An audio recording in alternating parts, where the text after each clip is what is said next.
open and having Avenue of the Artisans, where we try to highlight a few different types of vendors than we have in the past, with people who do repurposed items, a little more of the DIY homemade stuff too. So trying to get a good mix in there. So I take it this isn't a hog roast with a keg of beer. Not quite. You can get beer and wine there. Can we get beer and wine? Yeah. Will they have that? That's Old great. Boston's will be there. Old Boston's will yes. be there. There's no drinking beer in the streets, though, right? Right. You have to be in that roped off area near Boston's. Oh, but you can bring a beer out of Old Boston's and stay in the roped off area? Yeah, they'll have outdoor area. Okay. With seating and everything. Okay. Oh, that'll be nice. Yeah. That'll be nice. Yeah. I still miss the little donut holes that Old Boston used to sell. Hopefully Saturday morning then on July 20th. Well, on July 20th? Yes. That would be a great day. Well, unless Michael decides to bring it out Thursday night, but who knows? I like their breakfast. Well, they wouldn't sell that well at 5 o'clock in the afternoon. Maybe not. You know, yeah. You never know. Donut holes and beer. Yeah. Why not? Now we're talking. Yeah. Disgusting, but well, how did you get involved in this, Chelsea? Well, we kind of got asked when Kingsgate Insurance, we moved to Central Avenue. We were asked to become involved if we had anyone interested. I went to school for event management at Iowa State. So I figured it'd be a fun outlet for that. All right. Yeah. Yep. So that's how I got involved a few years ago. And Plouts loves you, doesn't he? Yeah. So it's been good. Yep. Well, that's outstanding. Market on Central coming up. And what is next Thursday? That would be the 13th. Yes. Yep. June 13th. Mm-hmm. And it starts at 4:30. Yes. What end of Central is it going to be on? Not that it wouldn't be obvious by the time you got there. Yeah. So it'll be at 9th, North 9th Street, and then moving towards the courthouse. It'll end up kind of in front of the courthouse. Yep. And then the cross street there, which would be 8th, it'll go halfway down that street on either end until it hits the alleys on both sides. Is this the first Market on Central that you're in charge of? Yes. All right, the pressure's on. Right. Yeah. So I bet your mom liked the song Chelsea Morning by Joni Mitchell, didn't she? You have no idea. Now you'll have to ask. Yeah. Chelsea Morning. Well, I'm probably a lot older than your mom anyway. So. Anyway, this is AM 1400 KVFD, the voice for Dodge. Our guest, Lydia Schur, who's communications director with Growth Alliance, and Colleen Myers. Am I putting? Yeah, Myers, right? You have an S on the end of your name. I knew a guy by the name of Meyer, spelled just like your name, but without the S, and I'd call him Myers, and he'd just get really mad for some reason. Anyway, but how did you get on the Market on Central committee? I mean, was this a desire that you had? Your background is event management. Yes, we got invited, and I was happy to join in and help where I could, and I really enjoyed it. So, what is your past experience in event planning? I mean, is it just your education primarily? Primarily, I did work at the zoo, helping with Zoo Brew. Like, I think those just started in Des Moines. Yep. And just kind of random, little bit of hotel experience in Ames, and at the Alumni Center, helping with weddings, things there. So, sure. Yeah. That's great. Well, branding is important in your business, as in any business. Yep. What sort of I'm going to ask you a philosophical and academic question. Goodness. What sort of identity does Market on Central have, do you think? What sort of identity? Ooh, that's a great question. It is. Lydia's eyes got real big, like, boy, am I glad he asked you. So what we're going for this year, kind of what Lydia was saying, is the Avenue of Artisans, which focusing on local artists and kind of being an outlet for them.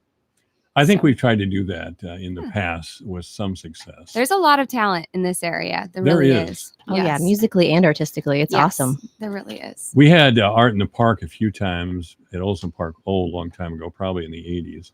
It was a nice event, but of course, the people who organized it they got tired of doing it. Well, it's a lot of work. It is a lot of work. And I always thought Art in the Park somewhere would be a great idea. I think I suggested that to Shelley Bondorf the last time I saw her, Art in the Park. Of course, we have the Blandon.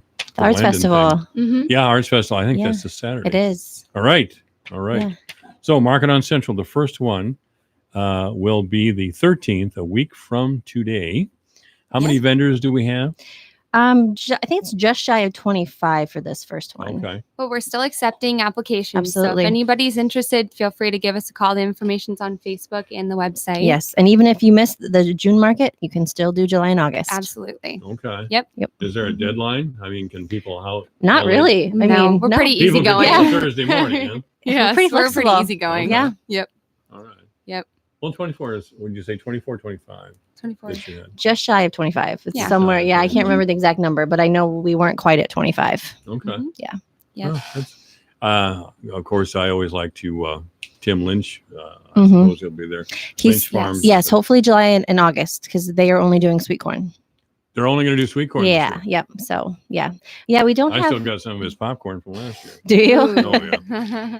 Yeah, the produce. The a couple that had come almost every year, they aren't planting this year, so we don't really have a whole lot of the produce at the moment. So we'll definitely take produce if people have. Well, it's that. a little early, but we did have some great produce people show up in the last few years. Yes. Mhm. There were some Hispanic people that had a big stand there for a while. Nice. Yeah. I don't know if they were there last year or not, but did they have the produce, man. They really did. Pumpkins even. Oh, that's cool. Yeah. Yeah. Anyway, this is AM 1400 KVFD, the voice of Fort Dodge, and we're talking Market on Central. Who's the entertainment? We're going to have a live entertainment? Or? Yep. This on the Thursday, we will have Jive for 5. Jive for 5. Yes. What kind of music do they play? They have a really broad range of music. I mean, they do. Oh gosh, now of course I'm blanking on anything that they do, but they have a really wide range. When I was reading about them, I saw they have like a 200 song catalog that they play. So you can pretty much 200 get song catalog, anything really? you can find. That's impressive. Yes, yeah. That really is. Shelly helps us get the music. Yeah. Shelley set up. Butterf? Yeah, she's amazing. She's She a great is. resource. And yeah. yeah, and then they'll have a spot there for some hands-on art activities as well. Mhm. So You I'm know, that's a excited for great that. idea. I Yeah. see Shelley's doing some of that and getting kids involved more. I know, and I more. love that. And yeah, that's just terrific. Mhm. That Yes, is. so we'll have that again this year too. Yeah, children who are exposed to art and get involved in that sort of thing are always better off. Yep, Oh yeah. I agree. Definitely. More curious, and of course, they have a greater imagination instead of. I went to Catholic school in a different generation. Rather than learn this or you'll go to hell. Right. No, it's that's wonderful that we do have arts education. Yes. I fully support the Fort Dodge Fine Arts Association and hope we can get something going there. Yeah. I'm glad we're 100%. pressing ahead with the Warden Plaza. I know Oh, this is yeah. not something that the Growth Alliance is directly, but what you're exchanging looks over there now. I do. Not at all. Not at all. Your Growth Alliance people all of a sudden get tight-lipped every time. Oh no, we don't know anything. No. See, that's Plouts. You know, Plouts has got his own. I don't know. His code of omerta over there at the Growth Alliance. But it's good to see we're moving ahead with the Warden Plaza project, and I certainly hope that there's a place for the arts there. That would be and when. amazing. Yeah, Yes. it really would. I don't know if I'll live to see it, but I hope. Stay positive. Yes. Stay I should stay positive. Yes, stay positive. Oh, I'll have to give up my job and talk radio. Could like take a whole new spin. Just a Positivity. new spin? Yeah, why not? All right, I'll give it a try. I'll think about it. All right. So, what else is going on at the Growth Alliance? Do we have anything else happening? Or? Our FOD walk is also next week on FOD walk. Tuesday. There Yes, we go. that'll help get things cleaned up prior to market. That is at 4:00 next Tuesday. If anybody wants to come volunteer, we supply everything you need to pick up any sort of debris in the downtown area. And then we also haul it away so that you don't have to do anything other than put it in a bag and bring it to us. So it's Excellent. super easy. Excuse to get outside. Get out of the Yes. office. Excuse Yeah. to get outside. Yep. Be community minded at the same time. Absolutely. Exactly. I'm going to talk with Colleen Peace next Tuesday Nice. at 3:30. She has something to do with stronger girls or stronger women. I really haven't had a chance to talk with her. I just see she's on Facebook today, trying to rally support for her new organization. And Yeah. you know, anything that improves our community or individual lives, I'm certainly in favor of. That's great. Yeah. From what I understand, the program helps younger girls kind of learn skills that like don't let somebody else's influence influence you, I guess, and Sure. other people's opinions. Just try to keep their self-esteem Or not high to. and confidence, To and be an individual rather than Yes. somebody who's well, that's tough for a Yep. kid. absolutely, which You is know, why I because hope you always want to be she in a gets- group of yeah. some kind. And, well, I'm glad that there are. You know, that's a good evolution. Mhm. You know, absolutely. in previous generations, we just had to grow out of it, which we did, of course. But if you're secure and confident in yourself, well, you're a lot better off at a young Exactly. age. or any Absolutely. age. Anyway, mark it on Central. The first one, I encourage you to write this down, June 13th, starting at 4:30 in the afternoon. Be at least 24 vendors, perhaps more. If you would like to be a vendor or know someone who would be a vendor, you can contact who again, Colleen? You can Chelsea. you can contact me, Lydia, at the Lydia! Growth Alliance. Yep. Yes. Okay. Yes. All right. I'll get you signed up. All right. Good enough. All right. So we look forward to that, and the weather should be good. I hope so. And it Yes. should be a very nice evening. Yep. All right. This portion of the program, always we have someone from the Growth Alliance on, and that's usually Lydia because she's the communications director now. And Ploutz doesn't really like to do it that well. He's fishing right now. Is that where he is? Yeah, he's enjoying God, his that time. guy's got a life, I'll tell you. All right. Chelsea, Myers, and Lydia Scher, thank you very much Thank for being you. here. Thank you. This is AM 1400, KVFD, the voice of Fort Dodge. Minimizing nitrogen loss during an historically wet spring. Hello, everyone. I'm Mark Dorenkamp with Managing for Profit on Brownfield. Unrelenting rains have slowed planting to levels never before recorded, and one of the many dilemmas is what to do about fertilizer. A nutrient management specialist with the University of Minnesota is concerned about nitrogen leaching, but says a cool fall and spring might be mitigating some losses. More after this. Do you check your phone, eat, or adjust the radio while driving? Driving distracted isn't worth risking lives. Join the LUTC 43 Foundation's 43 Key Seconds initiative and pledge to stop driving distracted. Take the pledge at LUTC43.org. Clear head, clear hands, clear eyes. Click it. Distracted driving is preventable. Learn more at LUTC43.org. Sign the 43 Key Second Pledge and stop distracted driving. GTG, BRB, OMW, be there in a few. You may think that these kinds of texts are fine because of their length, and you can easily send them at a stoplight. But no, answering one text can take your attention away from the road for 5 seconds. And traveling at 55 miles an hour, that's enough time to travel the length of a football field. Make good decisions, don't text and drive. Visit StopTextStopWrecks.org, a message brought to you by the National Highway Traffic Safety Administration, Project Yellow Light, Noise, and the Ad Council. University of Minnesota nutrient management specialist Fabian Fernandez says with planting delays causing so much frustration, it's difficult to find many positives when talking about the weather. The good thing for this year in terms of nitrogen is the fact that it has also been cool. We are most concerned about nitrogen loss when the nitrogen that we apply or the nitrogen that is produced through mineralization becomes nitrate, and that through a process that is a biological process, so temperature is key. And so the cooler conditions have allowed us to probably keep a lot of that nitrogen in the ammonium form that is not easily lost to the environment. And so that's the silver lining to all of these. But the challenge, of course, is that we are warming up now, and because of delayed planting, the crops are not ready to take up a lot of nitrogen. And so as we are looking forward now to June, the question is, okay, what are the conditions going to be during this month of June?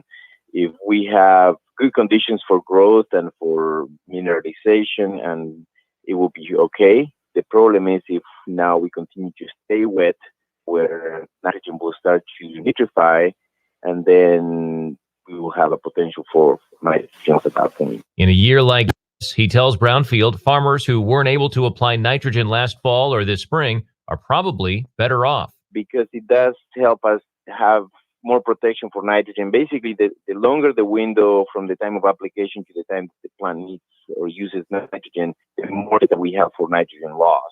And so the fact that we didn't really apply much nitrogen early on is a good thing, because with the really wet conditions we had this this year, stand to lose a bit. And so, but yes, farmers will have to become creative this spring in terms of applying nitrogen. And now that basically the planting that has happened is what will happen. I don't think we'll be seeing a lot more planting later into this month, just because the winter are pretty much close, and but starting to look at ways to apply nitrogen for that crop that got planted. That's Fabian Fernandez with the University of Minnesota. With Managing for Profit, I'm Mark Dorenkamp on Brownfield. This is AM 1400 KVFD, the voice of Ford Dodge. It's 29 minutes after 2 o'clock. First of all, and the weather is sunny with a high of 89 degrees, maybe 90 today. Overnight, mostly clear with a low of 64. Tomorrow, sunny with a high of 86. Saturday, sunny with a high of 85. Sunday, a slight chance of rain in the morning. Otherwise, Sunday with a high of 74. On Monday, it'll be sunny with a high of 75. Tuesday, a slight chance of rain. Otherwise, sunny with a high of 73 degrees. Wednesday, again, a slight chance of rain. Partly sunny with a high of 70. Right now in town, 84 degrees at AM 1400, KVFD, the voice for Dodge. I would remind you that tomorrow night, JMARS has their first cruise of the summer, which is always fun. And, of course, coming up next Thursday, June 13th, is the first Market on Central this year. That's getting underway at 4:30 downtown Fort Dodge. With us are Lydia Schur and Chelsea Byers. And we didn't talk about the sponsors last time around, and I think that's important that we talk about them. So let's talk about them just briefly. Absolutely. Yes. So our June sponsor is the North Central Iowa Regional Solid Waste Agency. Yeah, and we had to look that up, too. Yes, quite the name. Change the name, for God's sake. Yes. And then I'd like to also mention our July sponsor is Unity Point. They will be present at each of our markets this summer doing various interactive screenings. Yes. Yeah. And then our August sponsor is Fort Dodge Ford. Outstanding group, Yes. Fort Dodge Ford. Yes. They are fine community citizens, maybe the finest. I don't know. They put on that Thanksgiving thing every year. I'll tell you, they do it with military precision. I mean, they do carryouts and deliver meals to shut-ins homes. The Johnson family gives up their Thanksgiving, and man, they've been doing that a long, long time. And all the meals are free, by the way, to the people. I don't know how much that costs Casey Johnson, but it's always in gratitude to the community. Yep. And I think that's outstanding. So I agree. do we need to talk about any of the sponsors right away? No, other than the North Central Iowa Regional Solid Waste Agency. We better get that in there. sure Jason people will be know. all over us. It's like Kelly Halstead over at the Growth Alliance there. She barked at me for 2 months before I finally got onto Iowa Crossroads of Global Innovation, for God's sake. Oh, geez. Okay, so we got it all. Yes, thanks, all right. Mike. Thank you so much, Lydia Thank you. and Chelsea. Obituary is brought to you this hour by Gunderson Funeral Home and Cremation Services at 1615 North 15th Street, Fort Dodge. You may contact Gunderson Funeral Home and Cremation Services by calling 515-576-7128 or online at www.gundersonfuneralhome.com. Beatrice Wingerson has passed away at the age of 84. She died yesterday at Bickford's here in Fort Dodge. Cremation rights will be accorded with Gunderson Funeral Home and Cremation Services here in town. Karen West of Fort Dodge has died at the age of 75. She passed away on Tuesday at Trinity Regional Medical Center. There will be a service for Karen West that will take place Saturday at the Gunderson Funeral Chapel with Pastor Dan Prohaska officiating. Obituaries this hour brought to you by Gunderson Funeral Home and Cremation Services at 1615 North 15th Street, Fort Dodge. You may contact Gunderson Funeral Home and Cremation Services by calling 515-576-7128 or online at www.gundersonfuneralhome.com. This is AM 1400 KVFD, the voice of Fort Dodge, 233. Hi, I'm Margaret. I'm a librarian, a mom, a sister, a daughter, and I live with HIV. At first, every day was a complete struggle.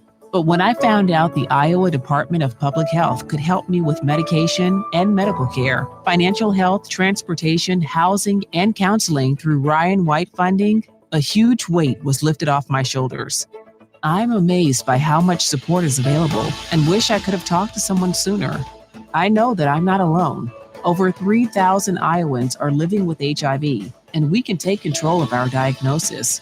How we take care of ourselves and how we manage our care are two of the most important ways we can live our best lives. My life is just like yours, with challenges and fears, love and laughter. I'm living with HIV, not dying from it. Why wait? Reach out for testing and care services at stophiviowa.org. This is AM 1400 KVFD, the voice of Fort Dodge. 84 degrees at 2:34 with a look at the closing market report. Here's Dwayne Murley. Here's a look at how the markets closed today. July corn up 5 3/4 at $4.20.5. September up 5 1/4 at $4.29.5.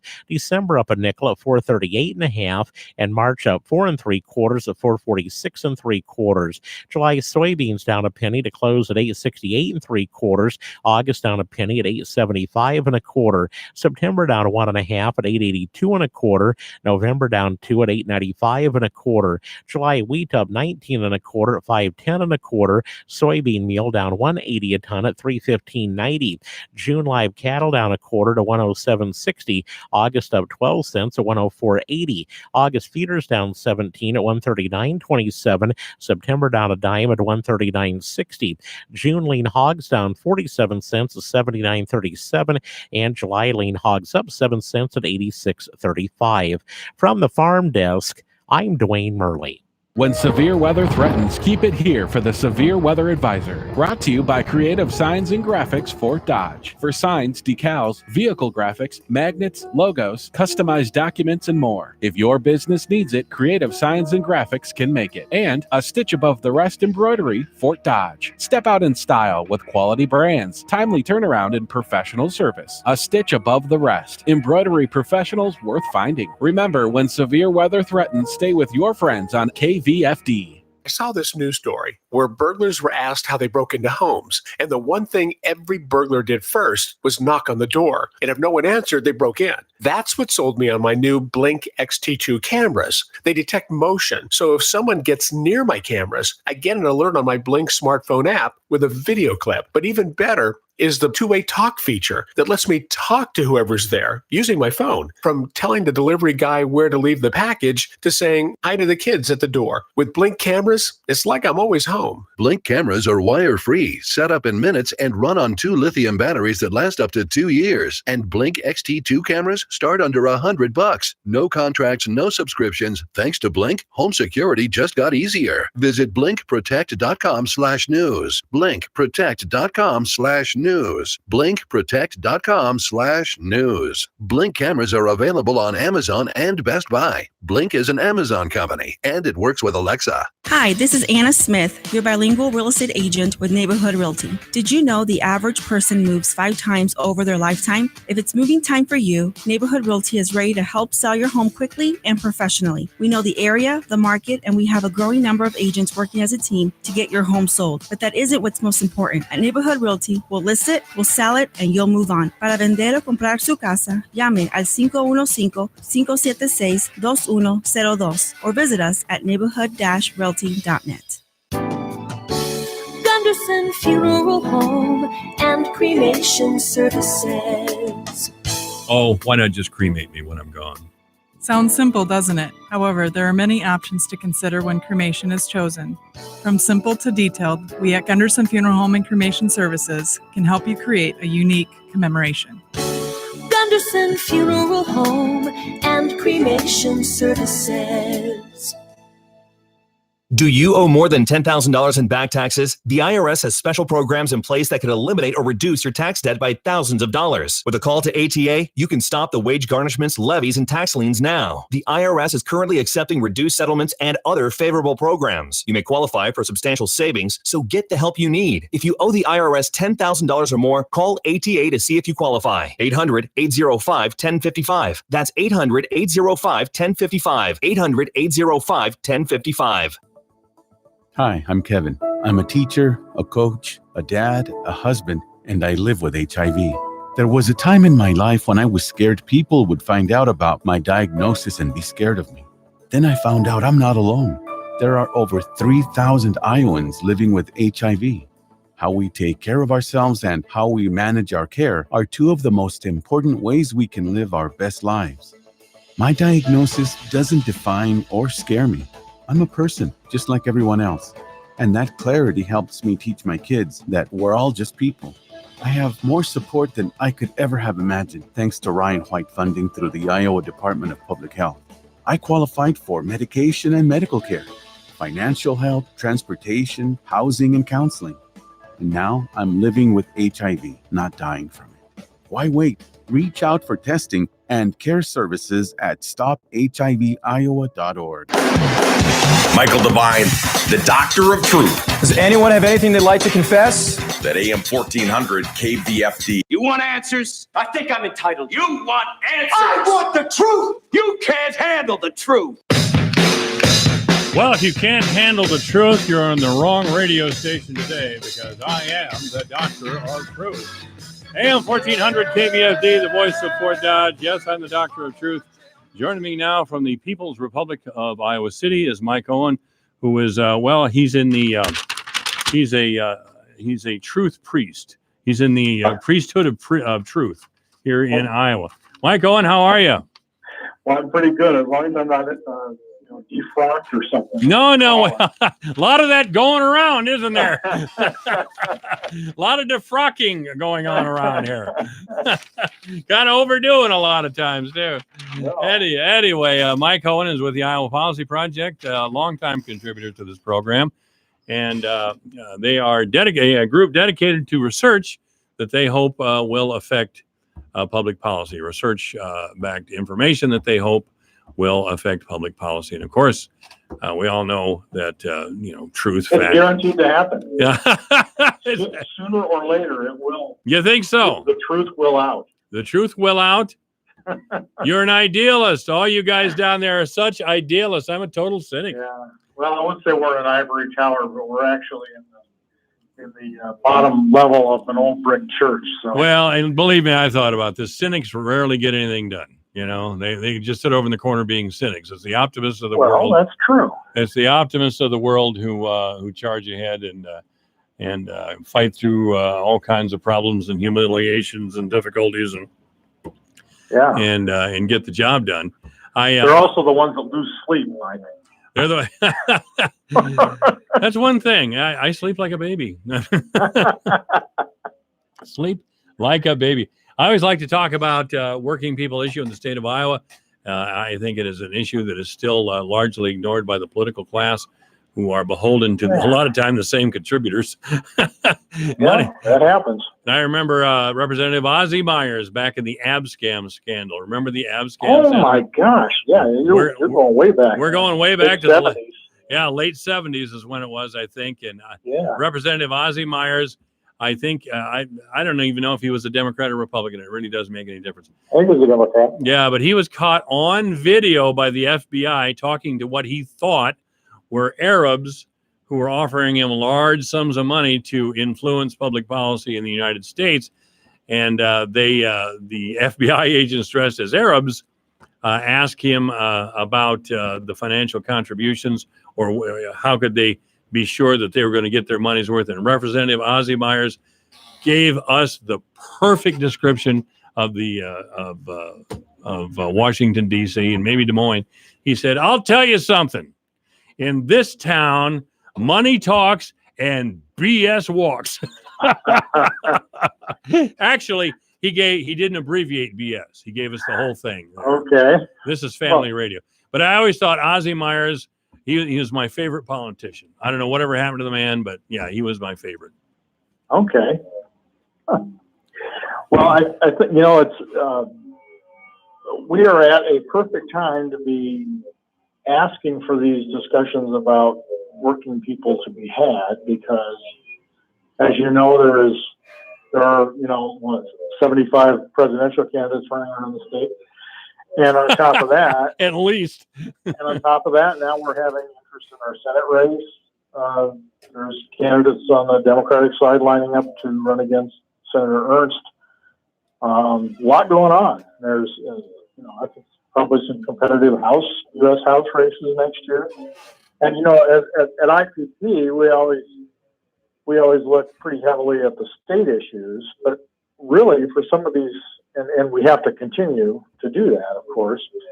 But when I look at the national campaign coming up and the activity we have in Iowa about it, it's a good time to be talking about all sorts of things that affect working people from a national policy standpoint.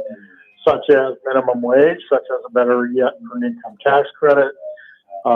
Certainly doing a better job on the tax side than what the Trump tax bill did last year.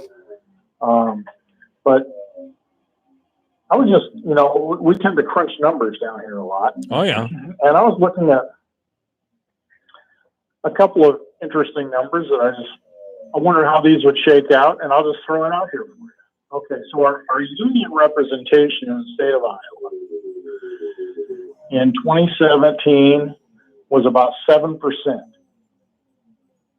Or I should say union membership was about 7%, and representation of workers was about 8.6% by union. So there's obviously a certain segment of folks who choose not to join their unions, but to benefit from union, the union that represents them in the workplace.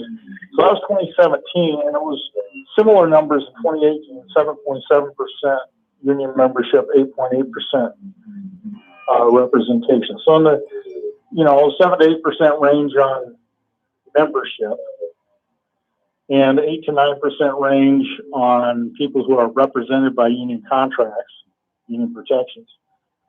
Meanwhile, if you look at the issue of the minimum wage and who would be affected by an increase in the minimum wage to $15 by 2024, not next year. Whenever we talk about the minimum wage, people want to immediately exaggerate what people are proposing. They're talking about a phased-in increase that's going to get you to $15 an hour by 2024.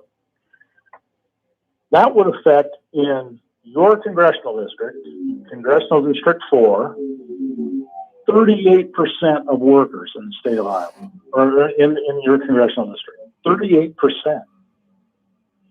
Now, why aren't we asking presidential candidates or Senate candidates or sitting senators or sitting members of the House or Kane candidates how we can't flop those numbers so that you all of a sudden have 38% of workers being represented by unions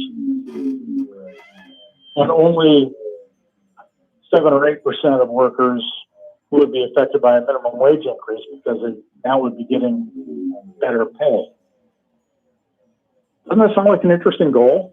That sounds like a great goal, but and I would agree with it 100%. I don't think we're going to get this done now.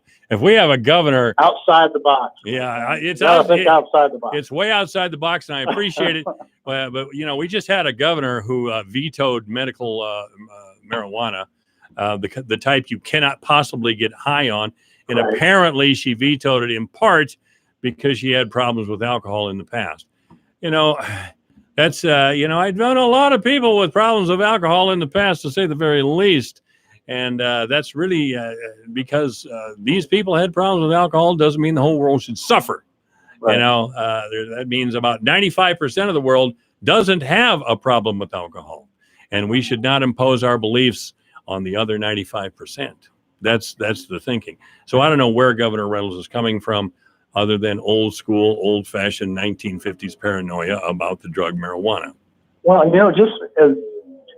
think we talked about this a little bit last week, just briefly, because this is an issue that we haven't worked on at the Iowa Policy Project. I know. But we obviously, we observed the process. That view that she came up with as a reason to veto this legislation sure seems to have kind of come out of nowhere. Well, it came from her. She made, but I mean, it wasn't part of the discussion. It wasn't not part at all. Of the debate. Well, how in the world would you have a discussion that included, well, the governor once had problems with alcohol, and we should consider that in both chambers. Yeah. I mean, we should consider the governor's personal experience. That's what I accuse the Supreme Court justices of doing all the time. There is something in their background, there is something in their education or their thinking that causes them to be arrogant. And here we have the governor of the state suffering from what I consider vanity. I mean, I know people are being a victim is a big thing these days. Oh, my God, we ought to all rally around. But doggone it, there's people out there suffering Right. And we have a drug here that cannot be used to become intoxicated. Right. And the governor's dragging her feet because she had problems with alcohol 25 years ago. Right. Those problems were her problems, and she took care and she did something about them, and I commend her. But the idea that people should be deprived of pain medication because of a personal experience is ludicrous. I'm sorry. I got off on a rant there. We're trying to talk. By the way, Mike arranged that Senator Joe Bolcom, Smoking Joe Bolcom of Iowa City, also of the People's Republic, will be on. Will be on the air with us in about an hour at 3:35. Actually, Senator Bolcom will be on. Senator Bolcom's very good natured. He has a friend, and Mike Johnson, by the way, here at Fort Dodge, well-known insurance man, is his first cousin, which I think is great. But yeah, Senator Bolcom is trying to reconvene the legislative body. And I should tell you that Representative Mike Sexton of our area, the Scrapster, and Senator Tim Kreinbrink, the voice of reason, are not too strong on that at all. As a matter of fact, I have statements from them that I'll read later. They're just not going to do it. I don't think they want to go back to Des Moines for the vote. But anyway, Mike Owen is our guest with the Iowa Policy Project. And we are talking about Working Iowa, which I think is ignored by both parties. Working Iowa people who are part of Working Iowa really don't have the campaign cash to move policy, which is unfortunate. It's also a little bit odd because what you're talking about there on the medical marijuana thing is going to be to a lot of people a very what should I say, a salient issue, because I think that a lot of people, as much as we try to engage them on state policy issues, I think people have things that they're intensely interested in, and for folks where that is an issue, just like we talked earlier this year about what's happened with Medicaid. Where people are really affected by something like that, that's going to overshadow so many other issues in the state arena. So I think it would be a popular thing to do from a political standpoint. It's probably a mistake to have vetoed that. I don't know that there's any price to be paid by a legislator who voted for it when they were in session, but opposes going back into session. I'm not sure people that engaged with the process. I'll let other people worry about that. But it's a popular thing to do, and it's kind of hard to see why they're not doing it. Like, here's my segue, All right. The minimum wage. There is enormous support in the state for an increase in the minimum wage. And so whatever you come up with is the right number. You really can't go wrong if you're going to support it, but there are some powerful lobbying interests out there that are standing in the way of anything like that happening. Well, Mike, from what I understand, we didn't get a minimum wage increase last year, or was it the year before, because there was a couple of fast food magnates in the Des Moines area who were afraid if Urbandale, for example, raised the minimum wage in their town, they would lose their good help in Windsor Heights or whatever. So, my God, we can't have that. We must have fairness, and we must have a $7.25 an hour minimum wage, which is a by God disgrace. I mean, sometimes our state legislators, I know they're good people, they're intelligent, fine people, Christian men and women. They do some of the silliest things for the silliest reasons. Well, and a lot of times you'll see that, people will talk now about, geez, it's been 10 years since we have raised the minimum wage. What they're talking about in that case is a national minimum wage, which went to $7.25 in July of 2009. But actually in Iowa, it went to $7.25 a year and a half before that. Yeah. Well, January of 2008. We're 11 years past doing something on this. Well, as you know, Mike, I don't like to get hung up on minimum wage. That's not the answer at all, as far as I'm concerned. I don't even consider it a good beginning. It's the low hanging fruit. Yeah, it's the low hanging fruit, but they won't even go for that. That's right.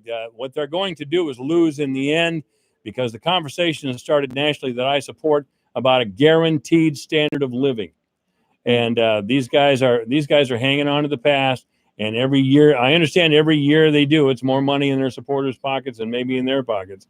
But sooner or later, we're going to have a real conversation about a guaranteed standard of living, and it's long, long overdue. You can see the Democratic Party moving in that way, except the Iowa Democratic Party, who's still more concerned about transgender surgeries. I mean, my God.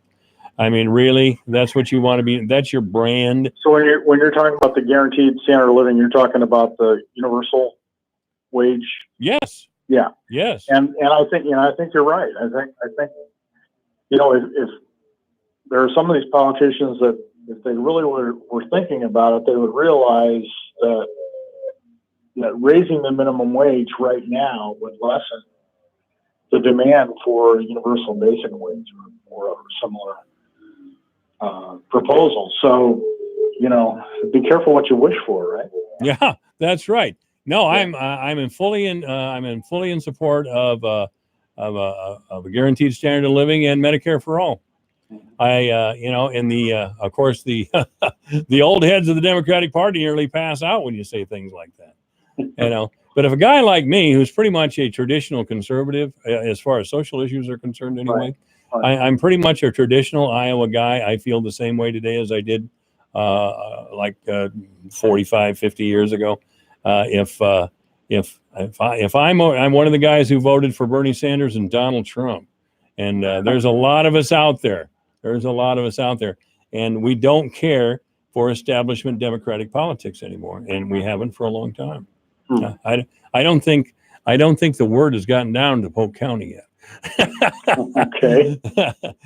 They're still more concerned with putting women candidates up for Congress, for God's sake. Yeah, I'll tell you, Michael. So Iowa City actually raised their minimum wage before the legislators came in. Yes, there were 4 counties that actually took steps, and Iowa City kind of led the way, or Johnson County led the way. Sure.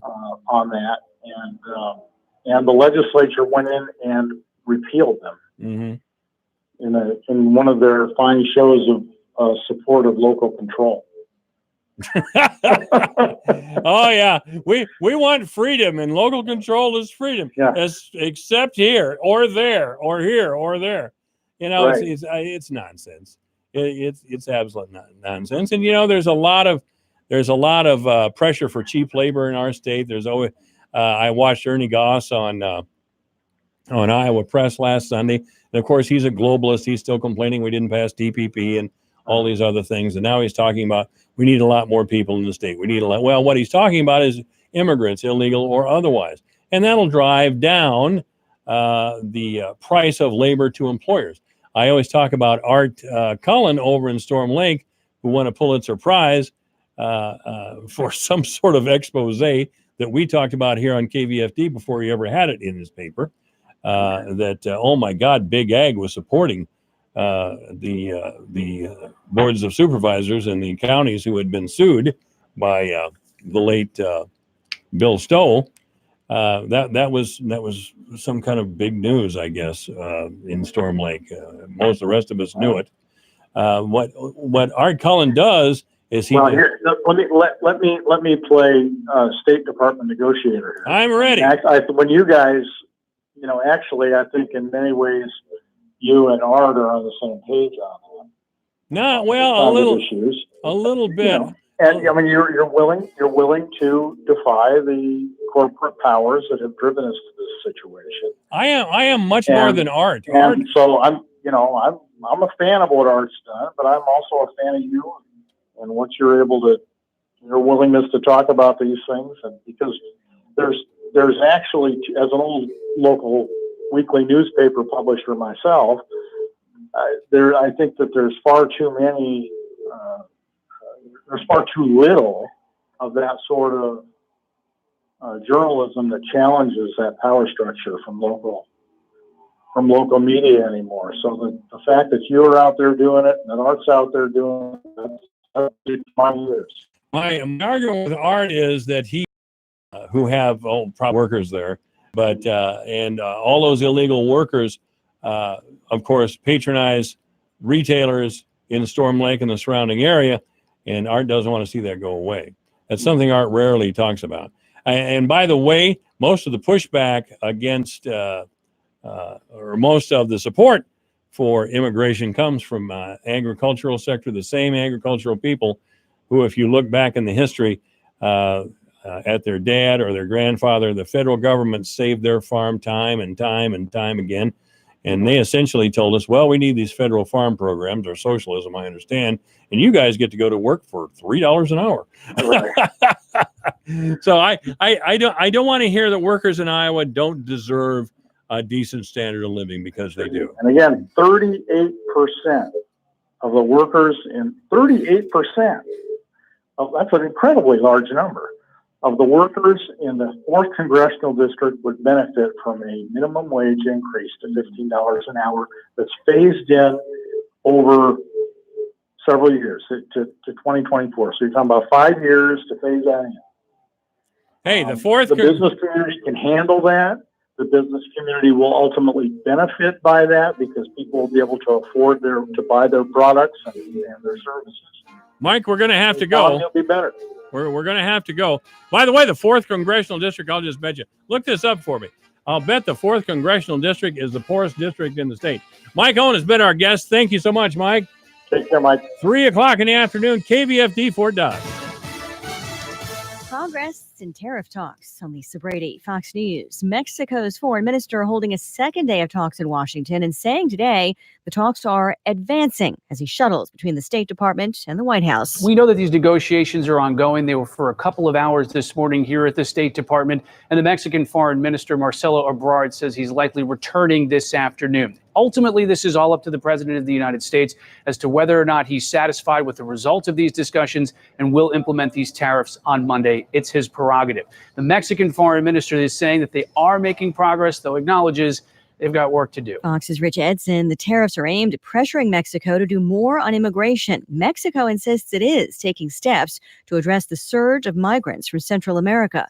At the southern border, we are running out of money. We are functionally out of space. Health and Human Services Secretary Alex Azar urging Congress to pass the supplemental funding the president has requested. Just as a legal requirement, if we do not have money to carry forward the rest of the year, we have to pull back, like a government shutdown, to only those services for life and safety. The White House moving to cut services, including recreation and education for unaccompanied minors, saying it can't afford them right now. New rules to help stop robocalls. Fox's Jared Halpern, live in Washington. Companies like AT&T and Verizon are now empowered to stop robo and spam calls before they ever reach your phone. It's the latest move by the FCC to respond to a growing problem of unwanted rings. The new rule, approved by the regulatory agency, allows carriers to enroll consumers in call blocking services by default instead of customers signing up on their own. The ruling also clarifies providers can offer opt-in tools to block calls from any number not appearing on a customer's phone contact list. Lisa. Thanks, Jared. On Wall Street, a rally, the Dow up 183. Fox News. Hi, I'm Jay Farner, CEO of Quicken Loans, America's largest mortgage lender. Spring is prime home buying season, so if you're thinking about buying a home, right now is the time to lock a low rate, which can save you money every month on your new mortgage. With our exclusive Rate Shield approval, the low rate you lock today is protected for up to 90 days while you shop for your new home.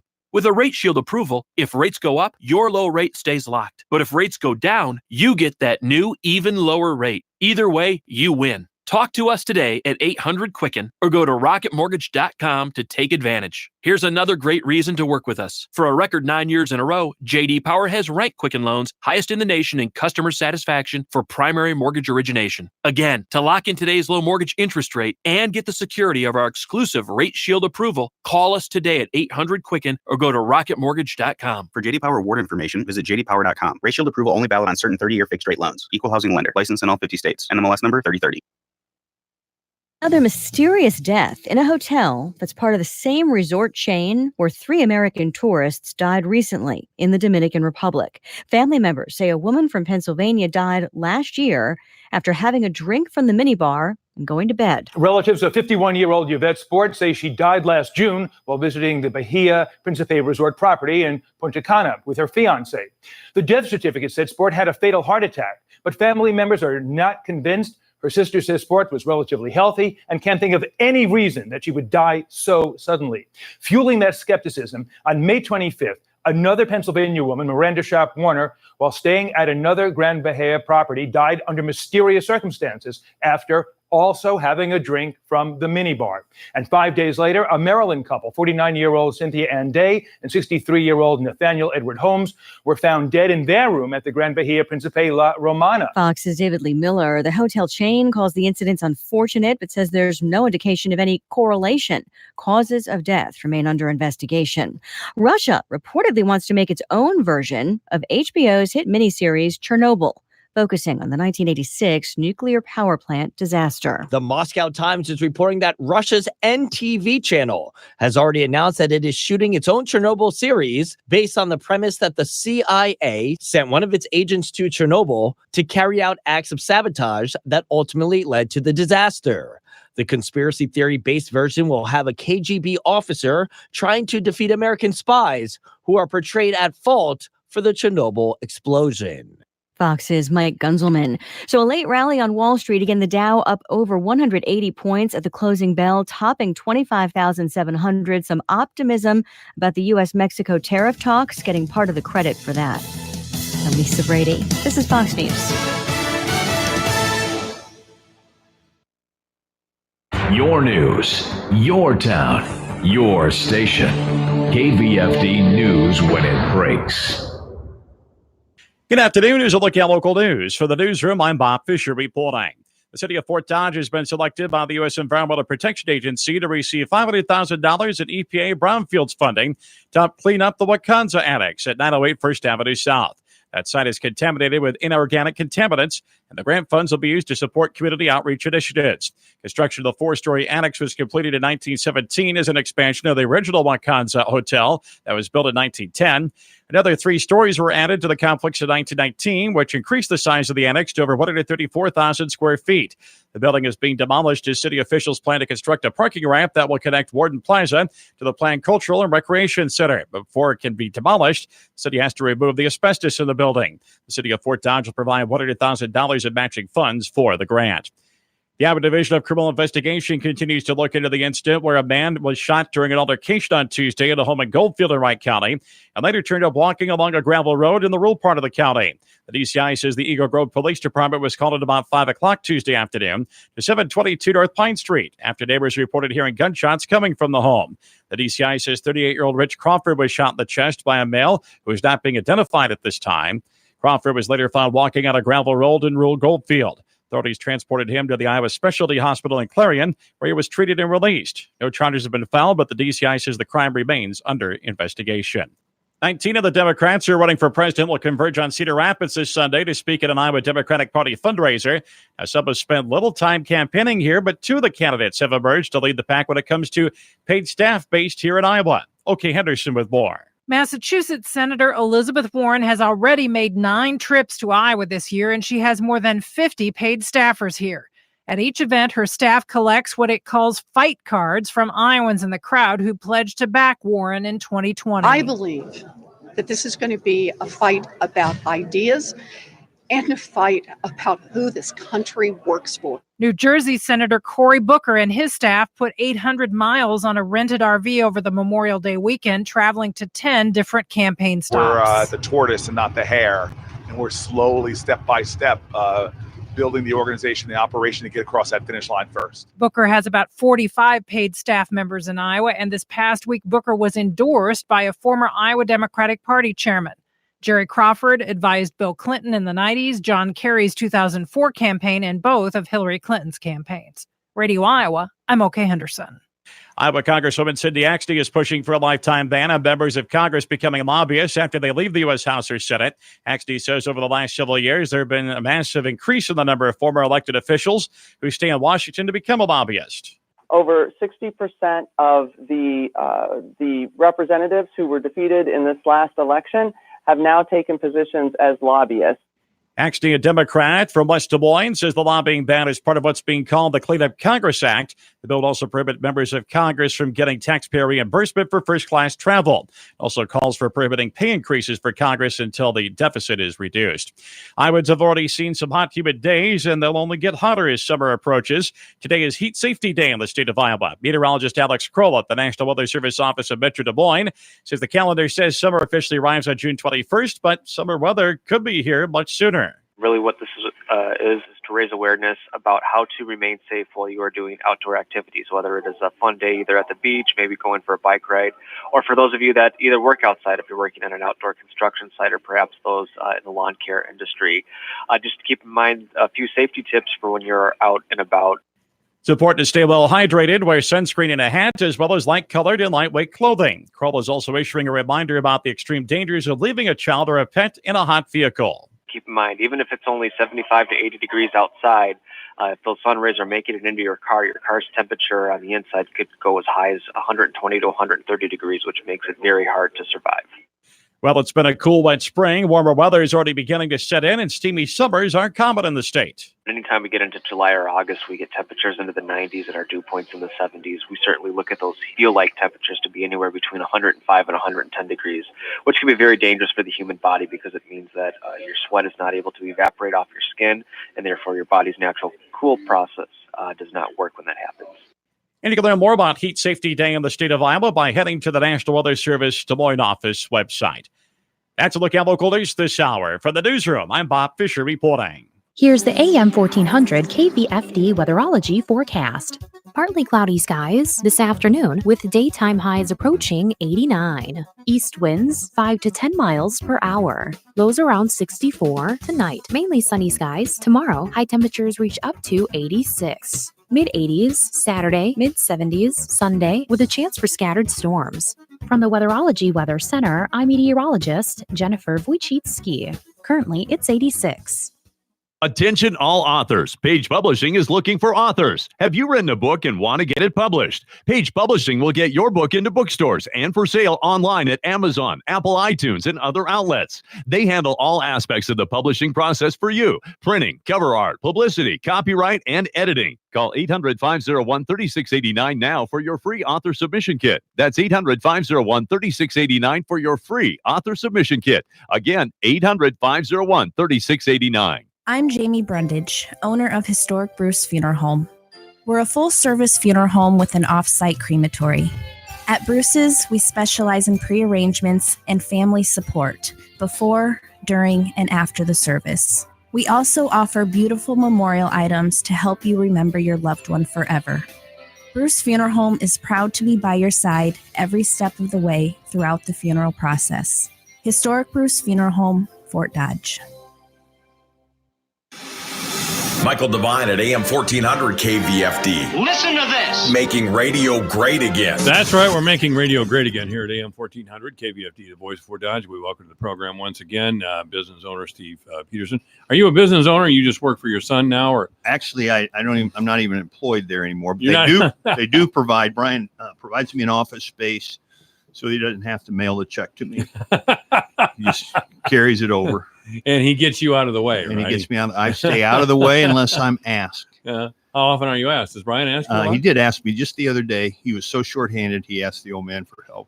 That's good. Yeah, I think it's I think it's because he's trying to honor me, not because he doesn't like me anymore. Otherwise, he'd make me move out of the office. That's send me away. That's a deal. You know, I have an office on the west side of the building. It's really kind of its own separate entity, and I call it the Boar's Nest. You know, because appropriate. I always need to be able to say, well, come see me at Pabst Blue Ribbon, or come see me at Blue Ribbon Pelham Waters. And now I just say, well, just come see me at the Boar's Nest. Yeah. All right. Yeah, I haven't even seen my son in months. Does that mean he honors me? Yes. I think that'd be true, Mike. I don't think so. That kid's working a lot, I'll tell you. You raised him to be an independent entity. Boy, he is. And he's done it. He is. I'll tell you, he works a lot of hours every week. He works a lot of hours where he's at. Anyway, I brought Steve in because we're friends and we have been for a long time. And of course, he has a Republican background, even though his sister, Sally Peterson, was the lieutenant governor under Tom Vilsack for what, 2 terms? Probably 2 terms. Yeah, 8 years. Terms. And your sister and her husband are kind of social liberals, aren't they? I mean, oh my gosh. That's, yeah. It's really something to I always found see. people like that curious because he was the owner of Meredith Publishing, wasn't he? Well, he was a chief financial officer. He retired from Meredith as the chief financial officer. Okay. And a very wealthy he had a man. long career with him. Did quite well in life. I used to point out to people when the Des Moines Register printed their annual report on who makes the money in Iowa. Yeah. I had a brother-in-law on that list.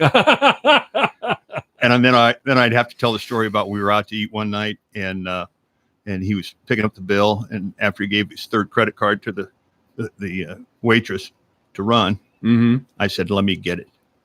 Anyway, his credit cards were tapped? Yeah. Oh, no. Jim, I hope you're somehow listening to this 1,000-watt station. Out here in the middle of the cornfield. I hope you're passing by Highway 20 right now. Yeah, no kidding. No, I bet in his working years as CFO, he was completely opposed to a minimum wage increase. Well, Jim has always been a very liberal thinker. And back in the days that he was working, his thought process was more about inclusion and minorities and bringing in those that didn't work. He wanted a diversified workplace. He was a part of that cutting edge when we just began to talk about the workplace needed to reflect society. Sure. And so that was Bill Clinton's thinking. That was kind of the beginning of or the middle part of his and end of his career at Meredith. That didn't end it. Meredith is a very socially active or proactive employer in the Des Moines market, and probably still is today. But Jim's been retired for 20 years. Yeah, isn't that remarkable? Yeah, that's really something. Yeah, that was the Bill Clinton philosophy, and I always referred to it. He used to say things like, "The country should be is a gorgeous mosaic," and then he would talk along the lines that you just alluded to. And I always thought what he's talking about is a gorgeous mosaic of people who are just getting by, barely getting by. But look at our diversity. Here we come. The poor me, Mike Devine story. Let me get the violins out. I know you know my story. I don't. I haven't had it necessarily. I've had tough breaks like everybody has, but I can't really remember feeling sorry for myself. But I do observe hypocrisy. I do, even my own on occasion. Yeah. And when I hear Bill Clinton and Hillary Clinton talking about Trump's tax returns, I always wonder why Hillary never revealed what she said to those Wall Street bankers in a number of speeches that she got millions of dollars for, or that people who work for the Clinton Foundation were actively seeking business contacts in Libya and other countries that were under the purview and direct control of the State Department, run by who? Hillary Clinton. Mike, you're making me cynical now. I just wonder what she said. I bet she scolded those bankers. She said, "You're such evil people. All you got to do is increase the minimum wage and spread the money around a little bit," like Barack Obama said, "and everything will be wonderful." No, she didn't. No, she didn't. You buy into a couple of my Ponzi schemes, and then we'll just be fine. What she told him is, "Listen, we'll have a gorgeous mosaic. We'll let you hide behind a gorgeous mosaic of people just getting by."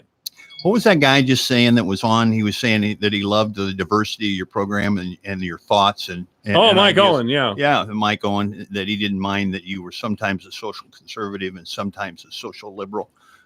Depend. Well, people are not, and it's almost expected of us now in this day of identity politics that, okay, you're an old white guy, so you're going to think like this, or you said something conservative and you've taken conservative positions and you're always bashing the Supreme Court in the state of Iowa, so you must be this way. Yeah. And then if I move from what their perception of me a quarter inch, it's, I don't get you at all.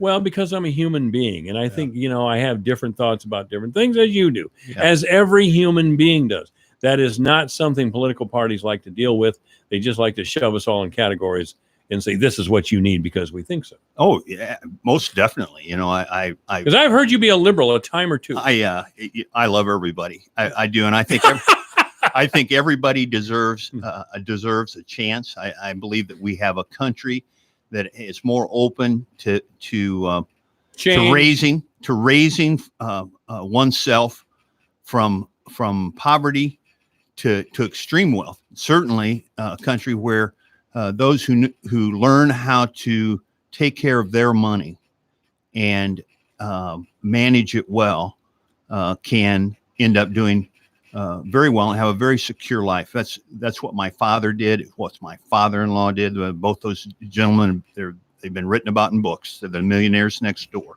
Yes, and they came from the dirty 30s. They sure did. My folks came out of Missouri, and all of that stuff that is talked about the backward Missouri hillbillies. Those are my cousins. Yeah, and Pete and Winiva, they worked through hard work. They sure did. And self-education, no doubt, and ambition, risk taking. But my mom talks about my dad with more clarity today than maybe I do. And she just said my dad had a little bit of a banker in him, always did have.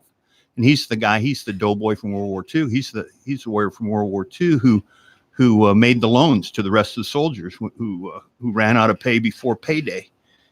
He was the banker back then. Oh, he was that guy. Yeah, I remember that. 5 will get you 10. 5 will get you 10. That's right. Yeah, and he went out to the country, found the farmers, bought eggs, bought fresh produce, brought it back to the barracks, sold the items that were wanted to others, and then ate the rest. He sent his paycheck home to his mother. Good for him. I lost my paycheck. I should say my drinking money.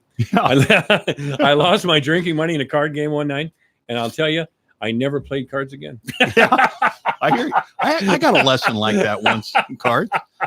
Yeah, different experiences, but no, that was the time and I'm probably just another old guy stuck in the past, but and I know you're never going to agree with this, but I remember that unions did give everybody a chance to buy a home and send their kids to school.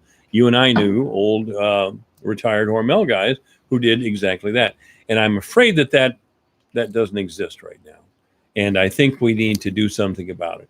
I don't have all the answers. Maybe you have some insight, but I your station plays Dave Ramsey every afternoon on this station. Sure does. And I'll tell you what, anybody at whatever age you're at, but if you're in your 20s or 30s and you're not listening to Dave Ramsey, you're making a big mistake. Big mistake, because he's going to tell you how to accumulate and put together wealth, no matter where you're at in your life. And his secret to accumulating wealth is don't pay interest. Don't have a credit card. Don't rack up payments on things that you should just hold your money together and pay for with cash. Mm-hmm. And I'll tell you what, that's what the people that came out of the 30s did. But that doesn't fuel inflation, and it doesn't fuel government dependency. And so you're never going to have that taught by a federal mandated education about finances, because the federal government, our legislatures, our body that's doing the process, lives off of inflation and making you think that you can't have your proper share and they can give it to you. Delaney's campaign right now that's playing on the TV. Right. He's saying that universal health care and education should be free. Yeah. And it's because it costs too much. It costs too much, and it's inefficiently run, and it's not distributed to all. Okay. So that's why it should be free. All right. If it costs too much, how are you going to pay for it? and if Medicare is free, how come you and I pay pay for Medicare, not the whole cost, but we have to pay a portion And then we need the on top of for our free Medicare. For our free Medicare, we have to pay a portion, and then we can also, Republican idea, they decided to throw drugs in on top. All right. You know, that was Mr. Bush, President Bush. George the second did George that. the second did. And I was aghast.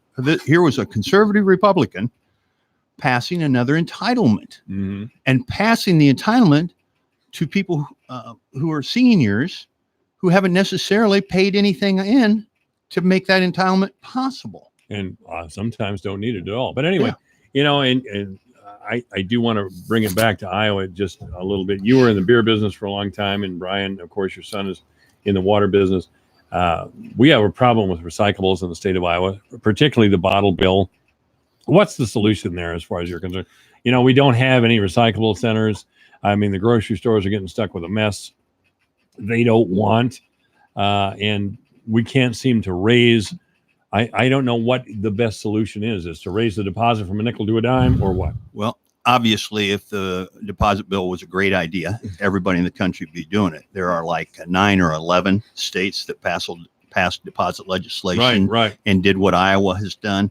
And that's who we followed into this thing. And it was all about getting rid of roadside litter and making our environment clean and pristine and all that kind of stuff. And look at the ditches. Yeah. Look at the ditches today and the amount of litter that's on them and the cans and the plastic. I live out in Deerwood Estates, just to the west of town. I take Parker Avenue out past the mines, the Martin Marietta plant, and I pick that up constantly. I pick it up constantly, and I pick up just as many cans as I do pop containers, the wax, plastic pop containers from the convenience store. I pick all kinds of litter up that has to do with the fast food joints. I don't think the legislature envisioned a fast food joint putting out all that paper and putting out all those cups, and that we'd be doing that back in the 70s when they passed deposit legislation. You know, a lot of things have changed since then. Apparently, we have more money to spend for eating out than our parents had for eating out. We certainly do. Because we eat out a lot more. Yeah. So we spend our money differently. We spend our money maybe, I may end up being that millionaire next door like my dad because I eat out too much. You know, and he ate at home because it was cheaper. Oh, and mom was a good cook. Yeah, that helps. Oh, and mom was home to cook. Right. So a lot of changes have occurred, but we now have curbside redemption in almost every city in the state, and so we're putting recyclables in a container, right, and sending them to a recycling center. And if that recycling stream of aluminum cans were in that stream that the recycling centers have, they would be they'd be able to pay their way more than likely, because that aluminum has value, whereas the plastics and some of the other stuff, they don't recycle at a value. They cost a little something. They supplement, maybe depends on the time of year and the commodity prices and all that kind of stuff. But the other states, they just waited and got on this style of recycling, curbside, and so they do it for less money, and they do it without costing the public so much money out of pocket. Those nickel deposits are a lot of money in the cost of that good, and it's constant. And now what the recycling centers that are left open are doing, because the state won't address the recycle bill at all, not to repeal it, not to amend it, not to try to make it more reflect the times. They just keep they keep kicking the can down the road again and again and again. And so the recycling centers, instead of giving you a nickel back for your nickel deposit, give you 4 cents or 3 cents back for your nickel deposit. That's why you find them in the ditches now, because it's not worth the people's time to take them in anymore. It's lose-lose. Now, just before, and I really appreciate you coming in, Steve, and you can come in anytime. Governor Reynolds has vetoed the medical marijuana bill. And Governor Reynolds had problems with alcohol apparently in the early 90s. And much to her credit, she did something about it. She no longer drinks, and good for her. Yeah. But apparently she used that experience, at least in part, to make her decision on banning medical marijuana, which, by the way, has no intoxicating effects. No. Now, you and I both know what alcohol can do, but I am in favor of medical marijuana. I mean, And I don't think a public official who's had similar experiences or has had difficult experiences with alcohol should make a decision like that on medical marijuana. I think that's a little vain, frankly.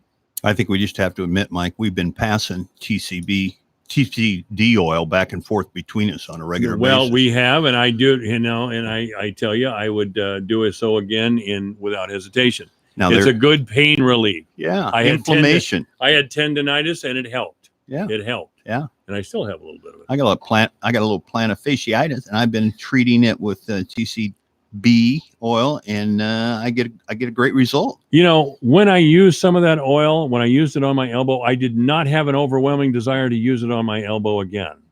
As soon as the pain was gone, I was okay. Yeah. So the two are quite the distinct. active ingredient that people are smoking in marijuana in order to get high is not in the TCB oil, and so that's why I would, potentially be for. I don't know what all regulation needs to be in and around it, but they passed a bill. Governor Reynolds didn't sign it. I would like to know more about why she didn't sign it, because again, I think that part's harmless. I'm not for anything beyond medical marijuana. I don't think we need to change how we treat marijuana in the state of Iowa. Do you think that it makes people who are like Governor Reynolds, who've had problems with alcohol and put it in their past, does that make us, or does that make people who are in recovery look bad? Well, I don't know. Is she setting a bad example? No, I don't. Again, I don't think she's been clear or has shared her real reasons. She doesn't really want to for not passing that.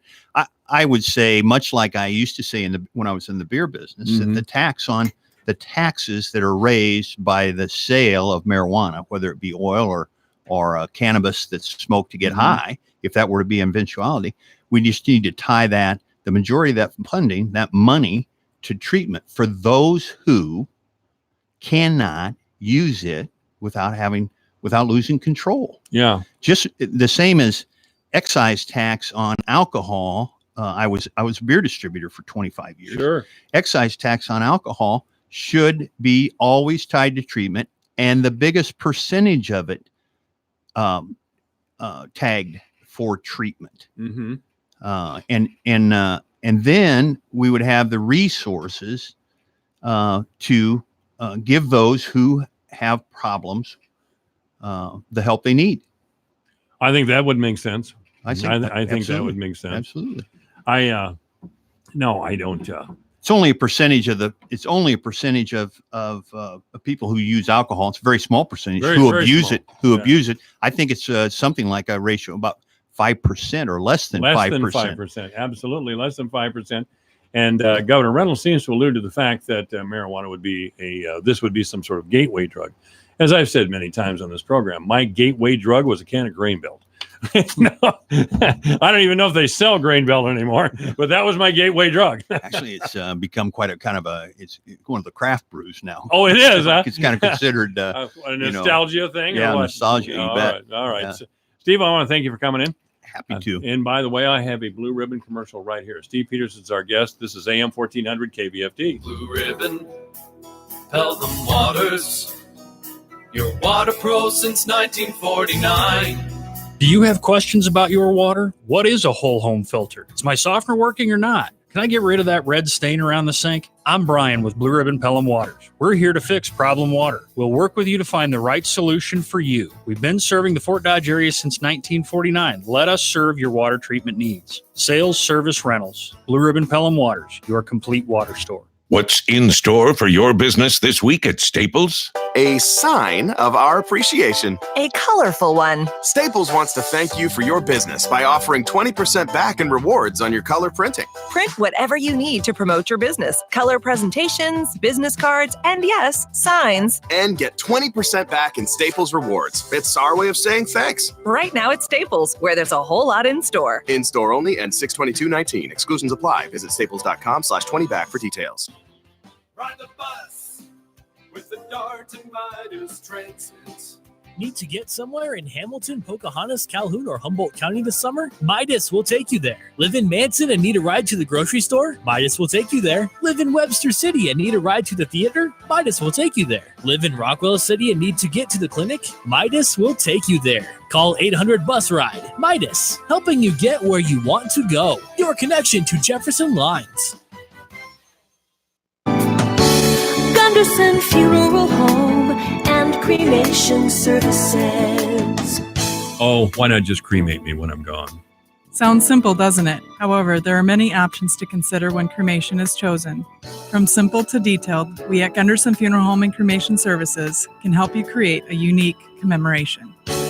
Gunderson Funeral Home and Cremation Services.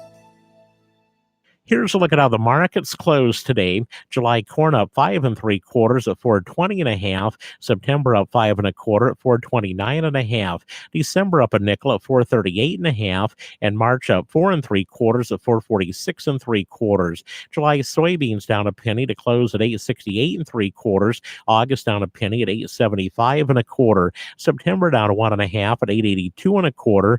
November down 2 at $8.95 1/4. July wheat up 19 1/4 at $5.10 1/4. Soybean meal down $1.80 a ton at $3.15.90. June live cattle down 1/4 to $107.60. August up 12 cents at $104.80. August feeders down 17 at $139.27. September down a dime at $139.60. June lean hogs down 47 cents at $79.37, and July lean hogs up 7 cents at $86.35. From the farm desk, I'm Dwayne Murley. Here's the AM 1400 KVFD weatherology forecast. Partly cloudy skies this afternoon with daytime highs approaching 89. East winds 5 to 10 miles per hour. Lows around 64 tonight. Mainly sunny skies. Tomorrow, high temperatures reach up to 86. Mid-80s Saturday, mid-70s Sunday with a chance for scattered storms. From the Weatherology Weather Center, I'm meteorologist Jennifer Wojcicki. Currently, it's 86.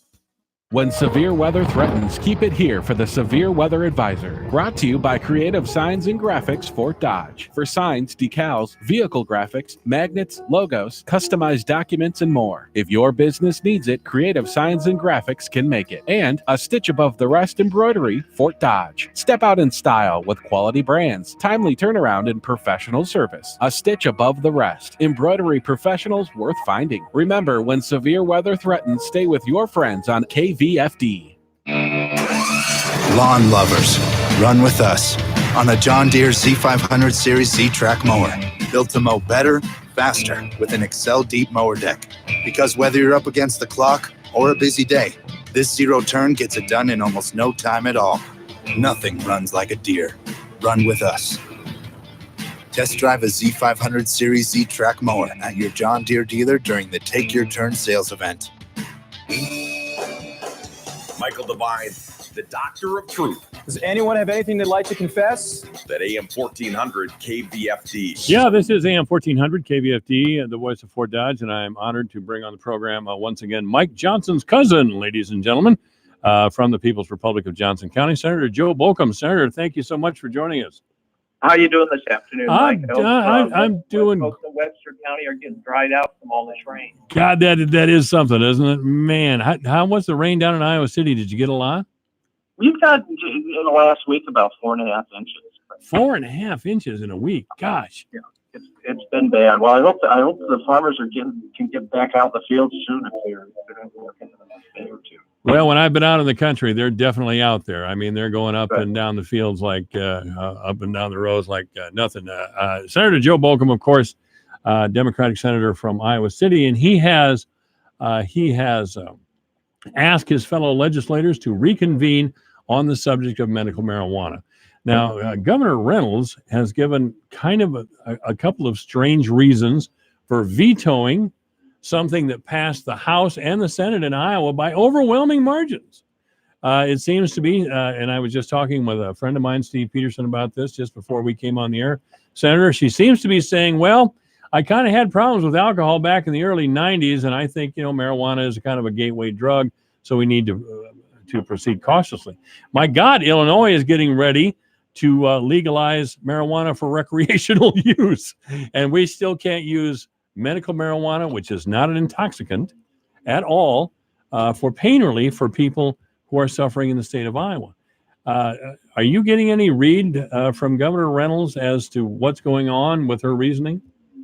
Well, I think, we're all susceptible to making mistakes. And I think the governor made a mistake when he vetoed the legislation that would make these improvements to Iowa's medical cannabis program. And I would hope that she'd start listening to the patients who we've been hearing from for the last 5 years who want access to a safer medicine to deal with a whole host of chronic conditions. Senator Bolcom,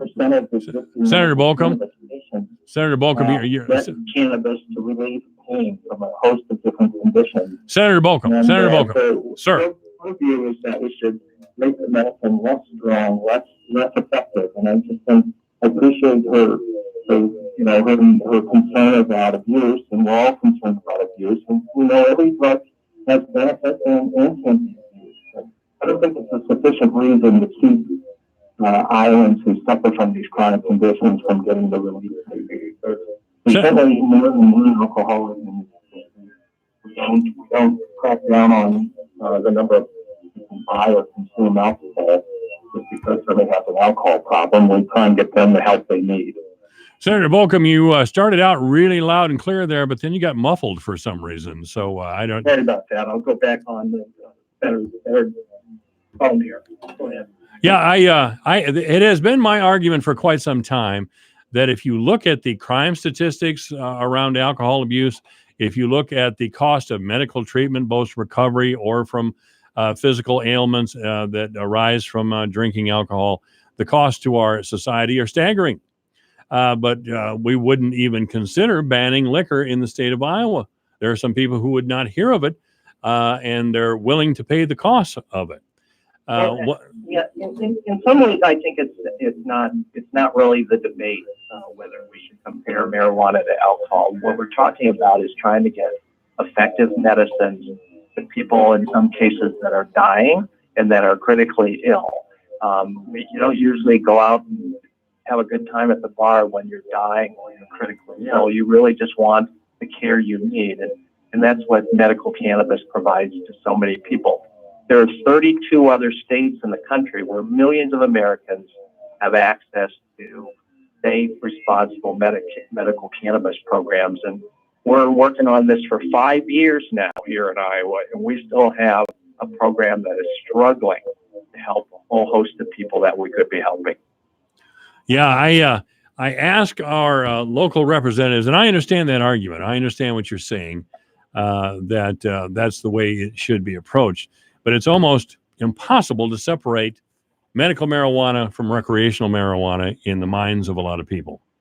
They just don't get it or don't want to get it, or they have a bad or good impression of marijuana. By bad, I mean, this is a drug.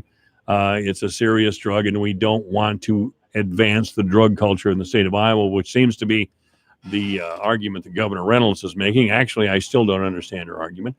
Or we have people who are looking at medical marijuana and saying, oh, great, let's get that done this year. Then next year we'll have recreational marijuana. I don't think, I'm with you, really. I would like to see medical marijuana be used for people who can use it for pain relief rather than opioids, for example. Yeah. I mean, that seems to be the only other answer for people with long-term pain, for chronic pain. I mean, it's not making any sense to me. Well, her veto essentially was a big win for the big drug companies. Since the beginning of this year, from January 1st of this year, more than 835,000 narcotic prescriptions have been written by Iowa doctors for their patients. 835,000. 54% of those were for fentanyl and other highly addictive, deadly opioids.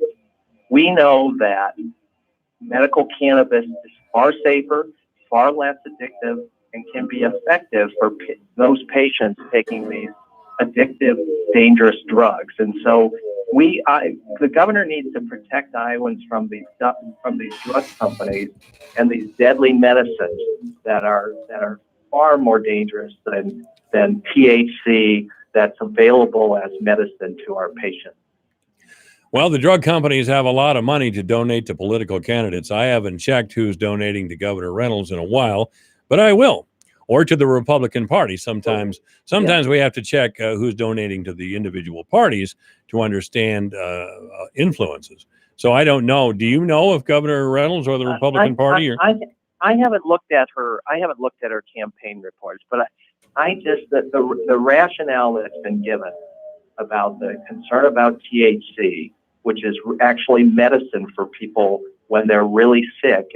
They don't get high from it. They get pain relief. And this idea that this alcohol problem, that we've got alcohol issues in the state, which is true. I don't know. It just doesn't square up. So I come back to who's profiting from the current system, who's profiting by having a struggling, weak medical cannabis program, and who's benefiting are the big drug companies. On the issue of alcohol, we had a gangbuster legislative session for expansion of alcohol in Iowa. The governor actually went to a brewery for a signing ceremony on a bill that would allow native breweries to manufacture distilled spirits and wines, so that all our local breweries can now manufacture distilled spirits and wines. And it also allows the native distilleries to make wine and beer. Okay, so everybody's going to be making more. Right. She signed another bill that allows for the sale of canned cocktails and mixed drinks with up to 15% alcohol by volume, something we don't have in Iowa now that apparently we need, our canned cocktails. And then she deemed that bill so important it took effect upon enactment. And then another bill that increases the limit on alcohol and beer from 5 to 6.25%, from 5% to 6.25%. And in that same bill, we're now going to allow grocery stores to deliver booze directly to people's homes. She signed every one of those bills in the last month. A major expansion to alcohol. And I'm not calling that into question. I'm fine with all those bills. Okay.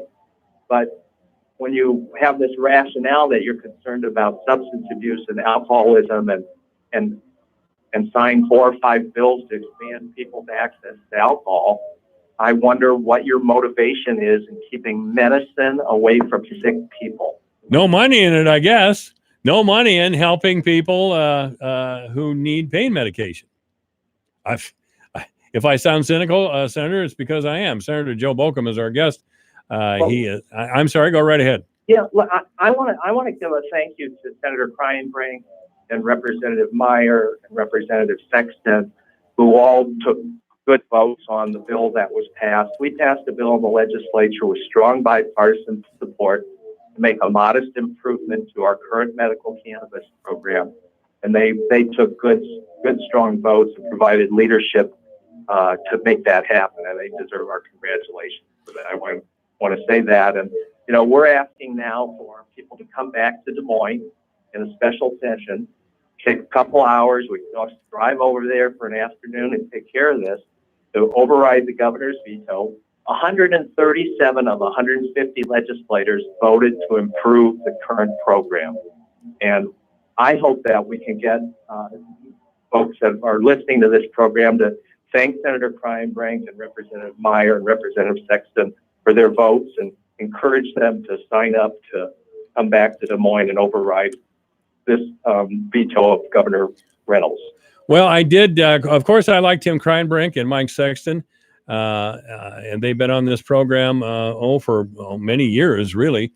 They do know that I have diabetes, and I was the parade announcer at the Frontier Days Parade here last Saturday. And I like Senator Kreinbrink and Representative Sexton, even though they threw Tootsie Rolls and other candy at me, knowing that I have diabetes. I really feel victimized. That's not right. That's just not right, is it? But I did contact them about this issue, and if they would agree to go back in session and they texted back a resounding no, which I was very disappointed about. And I want to invite them back on the program tomorrow at this very time. I haven't heard from either of them yet, but I would like I would like them to explain why they won't go back in session. Yeah, they're in a tough spot. I mean, they do good. You have good representatives. I consider them friends. They're doing good work for the people of your area. But on this issue, they're in a spot. I mean, you never really want to have to do something that your governor, if you're of the same party, she's a Republican, they're Republicans. It's not a fun thing to come into Des Moines and override your governor. But there's recent history on this. In 2006, we had a divided legislature, and Governor Vilsack was governor, and Democrats agreed to go back. I was there in 2006, where we went back to the Capitol and overrode a veto by Governor Vilsack. It wasn't fun. You don't like to do it, but it was the right thing to do. It was on the issue of eminent domain. That's right. The ability of governments to condemn property for economic development purposes. And we came back to Des Moines and overrode the governor's veto. Now, property rights is an important thing. And apparently there was enough interest to go and do that. This is also an important thing. Why we continue to let people suffer and wait another year, because that's what we're talking about if we don't go back and fix this in the next few weeks. People are going to wait till next legislative session. It'll be next July before any changes are done to this program, if we're lucky. We're lucky, because as I say, it's been 5 long years to get where we are, and we have probably the most conservative, most ineffective program in the country in the area of medical cannabis.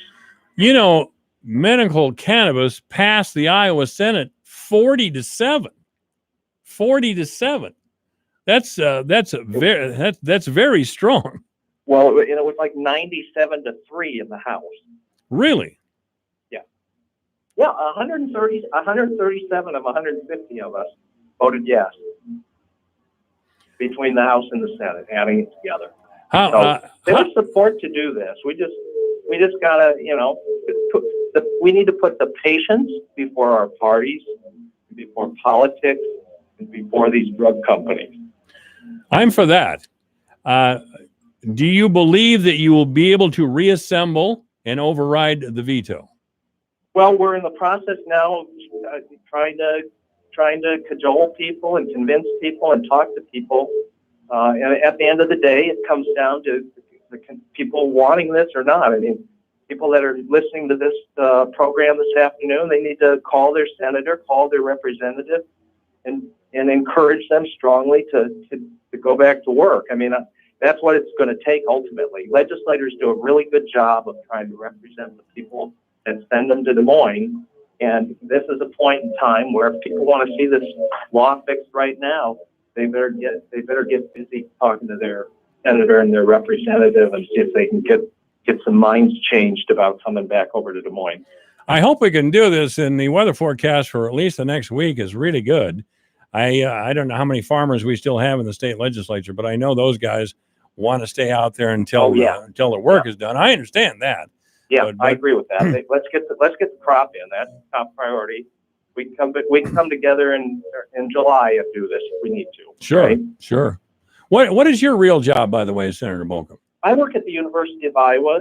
Work with a couple different research centers here in Iowa City. Okay, all right. Senator Joe Bolcom of Iowa City is our guest. He's a Democratic leader, of course, and we're talking about medical marijuana and Governor Reynolds' veto, which is still incomprehensible to me.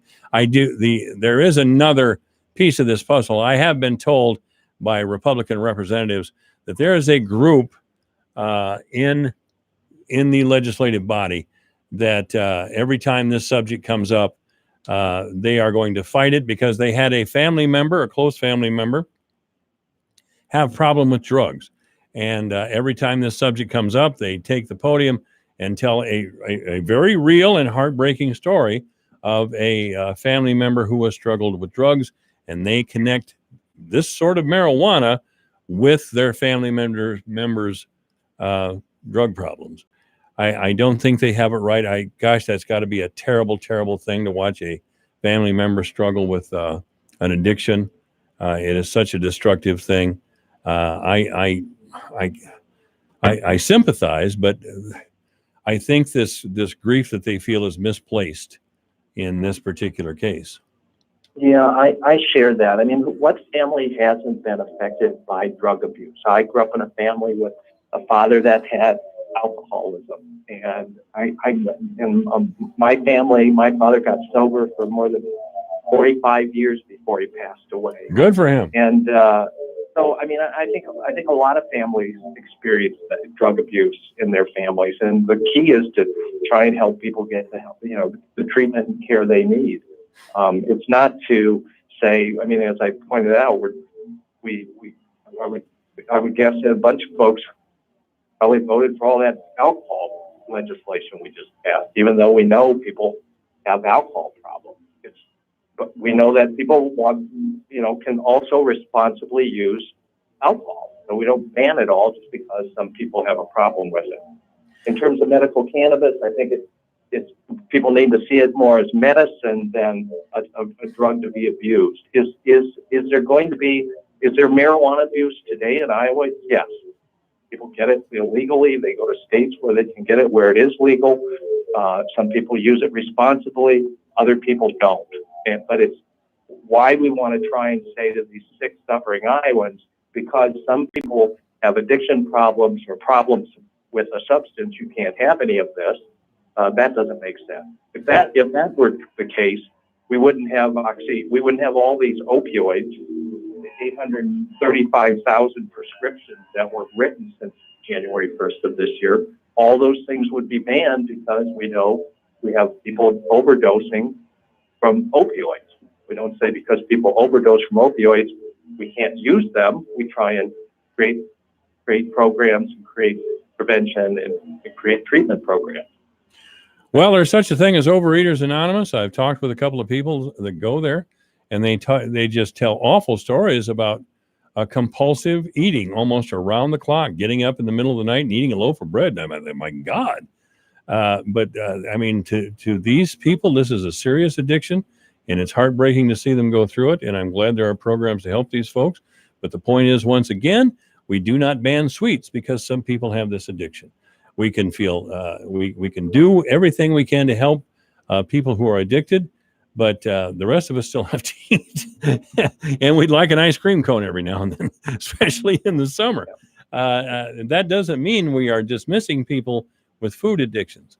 So I would say to everyone who has a question about this to call a Representative Myers, text Representative Myers, all our representatives in this area, Representative Bacon, Senator Bain, they'll listen to you. They are very responsive. Senator Kreinberg, Representative Sexton, ask them to reconvene so we can have a fuller discussion on this important issue, because I think there are people out there suffering, and I think what's holding us back is the tales of terrible drug abuse, and that's unfortunate. But we shouldn't let that get in the way of trying to help people who are suffering. Senator Joe Bolcom has been our guest. Senator, thank you so much for taking some time this afternoon to talk with us about this. Happy to join you, Mike. Thanks so much. All right, take care. Afternoon. All right. This is AM 1400 KVFD, the voice of Fort Dodge. What if I told you there was a way to step into another gear for your brain and be much sharper, more focused, and improve your memory to a level that you could only dream about, and notice these results in 30 minutes? Hard to believe? Neuroscientists are calling this new brain discovery the biggest advancement in brain science to date. It's called Limitless, the brain pill of the future. Take it, and within 30 minutes, you'll transport your mind to a new level of focus and clarity you would have never thought possible. I took Limitless and it started working in minutes. All of a sudden, it felt like a dark cloud had been lifted up right before my eyes. I have a mental clarity I've never felt before. Biz execs, athletes, teachers, and students are calling Limitless a secret weapon for the brain. You have nothing to lose, so call now and find out how to get a free bottle today. To find out how to get your free bottle of Limitless, call 800-681-9041. That's 800-681-9041. Free bottle for a limited time. Call now, 800-681-9041, 800-681-9041. This is AM 1400 KVFD, the voice of Fort Dodge, 357, 85 degrees. While some diets encourage you to choose uncured bacon when grocery shopping, it's not actually any healthier for you. I'm Julie Harker with Healthy Living on Brownfield. Uncured bacon is typically thought of as being free of nitrates and nitrites. But the truth is it does have nitrates, and in some cases at higher levels than those found in cured meats. Nitrates and nitrites are compounds added to preserve or add flavor to processed foods. And a package that says uncured bacon is actually cured. It's just cured with a nitrite derived from vegetables or fruits high in nitrates, like celery or beets, that can be easily converted to a nitrite. Cured bacon is preserved with sodium or potassium nitrites. So is uncured bacon better for you? No, it's not. A nitrite has the same implications whether it's derived from a vegetable or not. And nitrites that come from sodium or potassium are regulated, but nitrites from vegetables are not, which is why they sometimes are higher. But aren't there reports that nitrites are bad for you and cause certain cancers? A lot of research has been done to show that there is not an association between the two. The bottom line is that nitrites occur naturally in many foods, and nitrites that are added as a preservative are regulated. I'm Julie Harker with Healthy Living on Brownfield. Hi, it's Olivia Munn with my shelter pets, Frankie and Chance. Say hi, guys. When I adopted them, I discovered that they both have incredible personalities. Chance's sole purpose in life is to love and to be loved. Frankie is a little bit of a scoundrel and always entertaining. They're a little bit of a lot of things, but they're all pure love. Adopt pure love at theshelterpetproject.org. Brought to you by the Ad Council, the Humane Society of the United States, and Maddie's Fund. We depend on our drinking water supply daily, but where does that water come from? Your water provider encourages you to get to know your local water source so together we can protect and preserve it.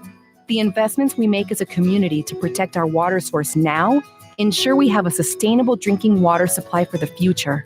Visit drinktap.org to learn more. This message is brought to you by the American Water Works Association and your local water provider.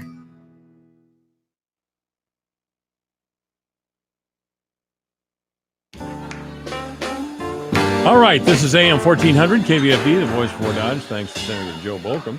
The mayor is next. This is KVFD for Dodge, 4 o'clock. For exciting Panther sports, keep it right here on your home for University of Northern Iowa sports in North Central Iowa. The voice of Fort Dodge, KVFD, Fort Dodge. The talks will go on. I'm Lisa Brady, Fox News. Mexico's foreign minister reporting progress in Washington talks. We think we have some advances. Days before new tariffs are set to take effect, President Trump wants Mexico to do more to address the surge of Central American migrants. The president spending tonight in Ireland after marking the 75th anniversary of D-Day in France, paying tribute to the heroes and survivors. You are the pride of our nation. You are the glory of our republic. And we thank you from the bottom of our hearts. The ceremony overlooking the beaches where an unprecedented Allied invasion turned the tide of World War II. The center of attention, some 60 American D-Day vets who came back. President Trump called them among the greatest Americans who will ever live. One of those honored today, 100-year-old Floyd Wigfield. He stormed ashore at Utah Beach. He told Fox News he was scared as a rabbit, but he wanted to help get rid of Adolf Hitler. Fox's Greg Palcott in Normandy. The president signing a long-delayed disaster bill while he's away. A $19 billion disaster relief bill passed by the House earlier this week has been signed by President Trump. The president tweeted a picture of the signed bill from Air Force One shortly after landing in Ireland. In that tweet, the president said the aid is so important to great American farmers and ranchers, and added Puerto Rico should love him. Without him, he wrote, they would have been shut out. The bill's month-long delay was due in large measure to President Trump's opposition to Puerto Rico aid and a request for additional border funding. Fox's Jared Halpern on Capitol Hill. The president had argued Puerto Rico had enough funding. The border funding was ultimately stripped out of the bill. Meantime, weeks of flooding in the central U.S. not over yet. The Mississippi River is due to crest tomorrow at 5 feet above flood stage south of St. Louis. This is Fox News.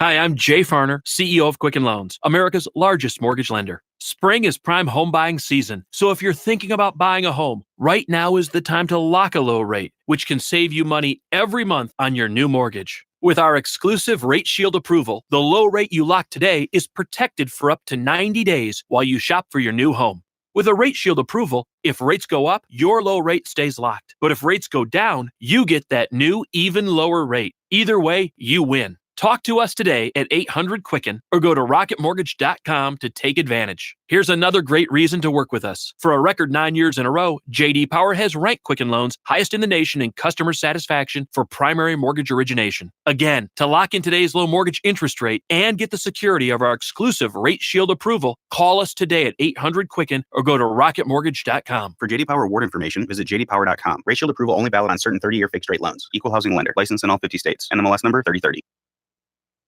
Deadly accident at the U.S. Military Academy at West Point still under investigation. One cadet killed, 20 other cadets and 2 soldiers injured when the 5-ton truck they were riding in overturned early today. An open bed vehicle with bench seats covered by a soft canopy. The cadets were on their way to a land navigation course at Camp Natural Bridge, which is about a 20-minute drive from the barracks. The 16,000-acre campus is about 60 miles north of New York City.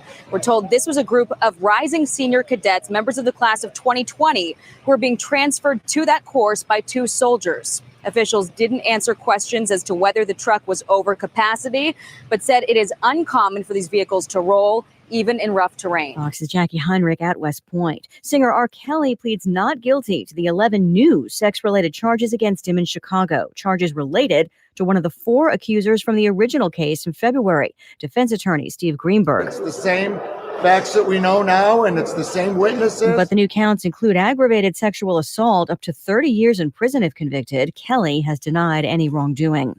Maybe therapy dogs could use some stress relief themselves. If the owner of a dog is stressing out, a new study finds that the dog is going along for the rocky ride. Researchers in Sweden looked at almost 60 people who own border collies or Shetland sheepdogs. They took strands of hair from both the owner and the pets to check for a hormone released into the bloodstream during stressful times. The study found the stress levels of both the owner and the dog lined up exactly, and they believe it's the humans who are causing their pets to feel the pressure, not the other way around. Fox's Ken Duffy, they say they plan to study other breeds too.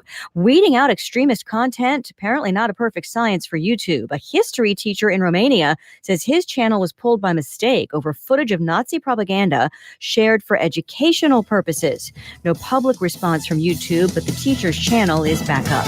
I'm Lisa Brady, Fox News. Your news, your town, your station.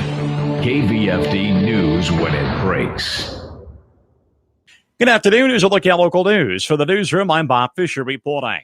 The city of Fort Dodge has been selected by the U.S. Environmental Protection Agency to receive $500,000 in EPA brownfields funding to clean up the Wakanza Annex at 908 First Avenue South. That site is contaminated with inorganic contaminants, and the grant funds will be used to support community outreach initiatives. Construction of the 4-story annex was completed in 1917 as an expansion of the original Wakanza Hotel that was built in 1910. Another 3 stories were added to the complex in 1919, which increased the size of the annex to over 134,000 square feet. The building is being demolished as city officials plan to construct a parking ramp that will connect Warden Plaza to the planned Cultural and Recreation Center. Before it can be demolished, the city has to remove the asbestos in the building. The city of Fort Dodge will provide $100,000 in matching funds for the grant. The Iowa Division of Criminal Investigation continues to look into the incident where a man was shot during an altercation on Tuesday at a home in Goldfield in Wright County and later turned up walking along a gravel road in the rural part of the county. The DCI says the Eagle Grove Police Department was called at about 5 o'clock Tuesday afternoon to 722 North Pine Street after neighbors reported hearing gunshots coming from the home. The DCI says 38-year-old Rich Crawford was shot in the chest by a male who is not being identified at this time. Crawford was later found walking on a gravel road in rural Goldfield. Authorities transported him to the Iowa Specialty Hospital in Clarion, where he was treated and released. No charges have been filed, but the DCI says the crime remains under investigation. 19 of the Democrats who are running for president will converge on Cedar Rapids this Sunday to speak at an Iowa Democratic Party fundraiser. Now, some have spent little time campaigning here, but 2 of the candidates have emerged to lead the pack when it comes to paid staff based here in Iowa. OK Henderson with more. Massachusetts Senator Elizabeth Warren has already made 9 trips to Iowa this year, and she has more than 50 paid staffers here. At each event, her staff collects what it calls fight cards from Iowans in the crowd who pledged to back Warren in 2020. I believe that this is going to be a fight about ideas and a fight about who this country works for. New Jersey Senator Cory Booker and his staff put 800 miles on a rented RV over the Memorial Day weekend, traveling to 10 different campaign stops. We're the tortoise and not the hare, and we're slowly, step by step, building the organization, the operation to get across that finish line first. Booker has about 45 paid staff members in Iowa, and this past week, Booker was endorsed by a former Iowa Democratic Party chairman. Jerry Crawford advised Bill Clinton in the 90s, John Kerry's 2004 campaign, and both of Hillary Clinton's campaigns. Radio Iowa, I'm OK Henderson. Iowa Congresswoman Cindy Axne is pushing for a lifetime ban on members of Congress becoming lobbyists after they leave the U.S. House or Senate. Axne says over the last several years, there have been a massive increase in the number of former elected officials who stay in Washington to become a lobbyist. Over 60% of the representatives who were defeated in this last election have now taken positions as lobbyists. Axne, a Democrat from West Des Moines, says the lobbying ban is part of what's being called the Clean Up Congress Act. The bill also prohibits members of Congress from getting taxpayer reimbursement for first-class travel. Also calls for prohibiting pay increases for Congress until the deficit is reduced. Iowans have already seen some hot, humid days, and they'll only get hotter as summer approaches. Today is Heat Safety Day in the state of Iowa. Meteorologist Alex Kroll at the National Weather Service office of Metro Des Moines says the calendar says summer officially arrives on June 21st, but summer weather could be here much sooner. Really what this is to raise awareness about how to remain safe while you are doing outdoor activities, whether it is a fun day either at the beach, maybe going for a bike ride, or for those of you that either work outside if you're working at an outdoor construction site, or perhaps those in the lawn care industry. Just to keep in mind a few safety tips for when you're out and about. It's important to stay well hydrated, wear sunscreen and a hat, as well as light-colored and lightweight clothing. Kroll is also issuing a reminder about the extreme dangers of leaving a child or a pet in a hot vehicle. Keep in mind, even if it's only 75 to 80 degrees outside, if those sun rays are making it into your car's temperature on the inside could go as high as 120 to 130 degrees, which makes it very hard to survive. Well, it's been a cool, wet spring. Warmer weather is already beginning to set in, and steamy summers are common in the state. Anytime we get into July or August, we get temperatures into the 90s and our dew points in the 70s. We certainly look at those feel-like temperatures to be anywhere between 105 and 110 degrees, which can be very dangerous for the human body because it means that your sweat is not able to evaporate off your skin, and therefore your body's natural cool process does not work when that happens. And you can learn more about Heat Safety Day in the state of Iowa by heading to the National Weather Service Des Moines office website. That's a look at local news this hour. From the newsroom, I'm Bob Fisher reporting. Here's the AM 1400 KVFD weatherology forecast. Partly cloudy skies this afternoon with daytime highs approaching 89. East winds 5 to 10 miles per hour. Lows around 64 tonight. Mainly sunny skies. Tomorrow, high temperatures reach up to 86. Mid-80s Saturday, mid-70s Sunday with a chance for scattered storms. From the Weatherology Weather Center, I'm meteorologist Jennifer Wojcicki. Currently, it's 88. Hi, I'm Jamie Brundage, owner of Historic Bruce Funeral Home. When you're planning the memorialization of your loved one, you're telling their story and sharing special memories with your family and friends. At Historic Bruce Funeral Home, we're proud to help you celebrate the life of your loved one, and we're here to guide you with your selections as we help you and your family say goodbye in a way that's right for you. Our staff is committed to compassionate care and attention to detail. Historic Bruce Funeral Home, Fort Dodge. Online at brucesfuneralhome.com. Is your dad a Trump supporter? It's Father's Day, and whether you love him or hate him, Donald Trump is our 45th president and is making history in our lifetime. Noble Gold has the perfect gift for Dad, a minted exclusive collector's piece, the Trump Freedom Coin. One side depicts an image of Donald J. Trump, while the other side lists all his major achievements. At less than $40 for each silver coin, this makes a perfect gift for dads as well as grads. This commemorative limited edition 1-ounce silver coin is the only presidential Trump coin made up of 99.9% silver, not silver plating, and IRA approved. As the price of silver rises, so will the value of these coins. These silver coins, priced at less than $40, are a perfect gift for anyone. Act now. Go to TrumpCoin2020.com and use code AMERICA to get $5 off now. That's TrumpCoin2020.com. It's the perfect gift for your dad, the presidential Trump coin. Just go to TrumpCoin2020.com and use code AMERICA to get $5 off now. TrumpCoin2020.com, code AMERICA. Ride the bus with the Dart and Midas Transit. Need to get somewhere in Hamilton, Pocahontas, Calhoun, or Humboldt County this summer? Midas will take you there. Live in Manson and need a ride to the grocery store? Midas will take you there. Live in Webster City and need a ride to the theater? Midas will take you there. Live in Rockwell City and need to get to the clinic? Midas will take you there. Call 800 Bus Ride. Midas, helping you get where you want to go. Your connection to Jefferson Lines. Michael Devine at AM 1400 KVFD. Listen to this. Making radio great again. That's right. We're making radio great again. AM 1400 KVFD, the voice of Fort Dodge. We welcome back to the program. After a long hiatus, Councilman Dave Flattery. How you doing there, Dave? Good. The second team's here. I got a call from the mayor late this afternoon saying, could I fill in? So I'm filling in for the mayor. Well, I don't know if you're the second team or not. You have your specialties, that's for sure. The mayor's program is probably the most popular of the week. I have a lot of great guests. I just had Joe Bokum on today, and my usual cast. But no, you have your own specialty, and thank you. Your specialty really is the Warden Plaza. You are the cheerleader for the town. I don't care. Well, and of course.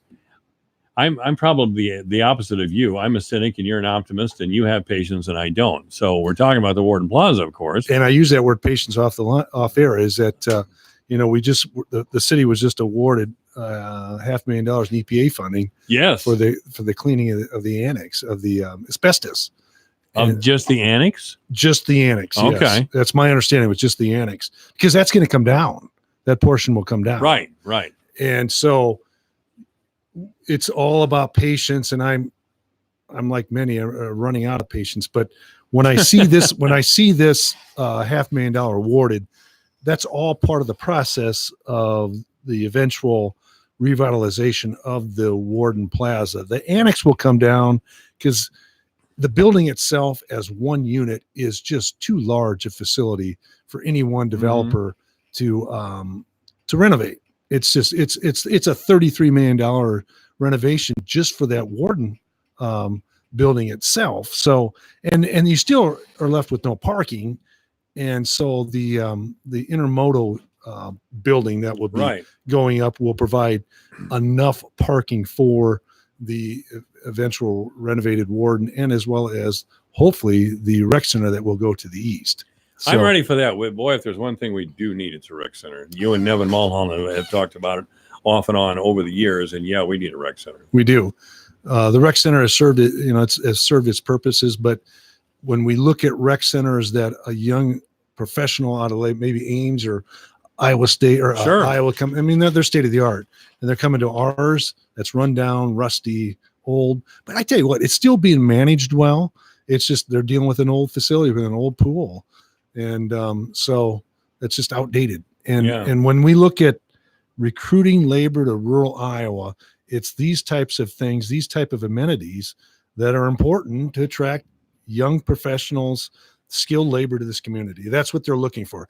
And I say that all the time, but they're more and more. You look at the Ankeny's, the Waukees. I wouldn't want to live there because of the traffic, but Fort Dodge, if we can get those kind of things, and I always feel that this Warden project we will have turned the table. The mayor and I have been talking about it. We really need to focus on bringing jobs to the downtown.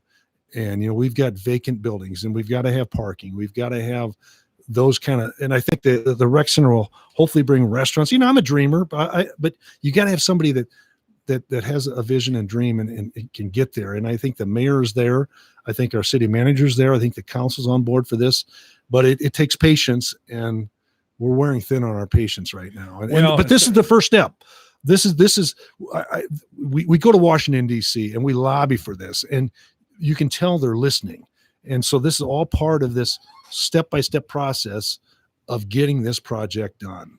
And so that's where we're at. There was a good story in the Des Moines Register here just a few days ago about Prestige and the effect it's had on Fort Dodge. Like there was 7 building permits or residential housing permits granted just a few years ago, and the next year was 144.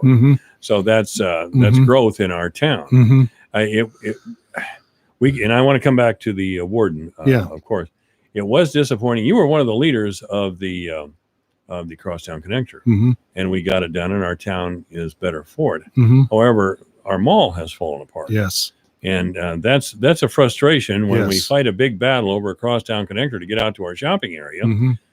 And who can anticipate these problems? I mean, Amazon's crushing people. That's I mean, exactly in what the it's retail. at. But I talk to people in the retail area. I think we won't probably see the big J.C. Penney's, the Sears anymore, but we might see a name it a small, maybe a 5,000 square foot facility that'll house name any retail business.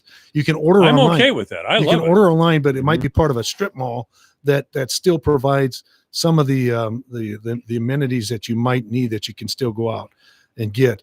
But yeah, you won't have. Well, I think the Targets and the Walmarts will survive, but Oh, the yeah. J.C. Penney's and the Sears. But who knows in 10 years where retail is going to be? We're looking You at don't know. drones that Drone delivery service. within minutes. Retail could. I wouldn't want to be investing in retail or loaning in retail right now, but I do think there's still a place for those novelty type shops that you might see sparking or popping up in the downtown. And there again, if we can focus on the downtown, the mall might be a mixed use type of development that we're looking at. I think it's important that if we look at tearing down the Sears building and redeveloping that, it all has to be part of that whole master plan of what do we do with the mall. And we had that development that our friend Nevin was supporting the other side.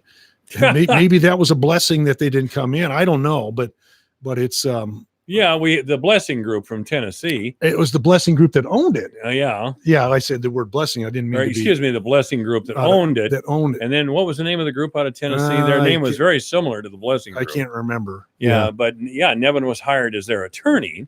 And The he mall's was, attorney. Yeah, and he was concerned about access, or the mall. I shouldn't Right. say Nevin personally. Rightfully so. Rightfully so. Yeah, absolutely. Then the property owners surrounded were concerned to access it.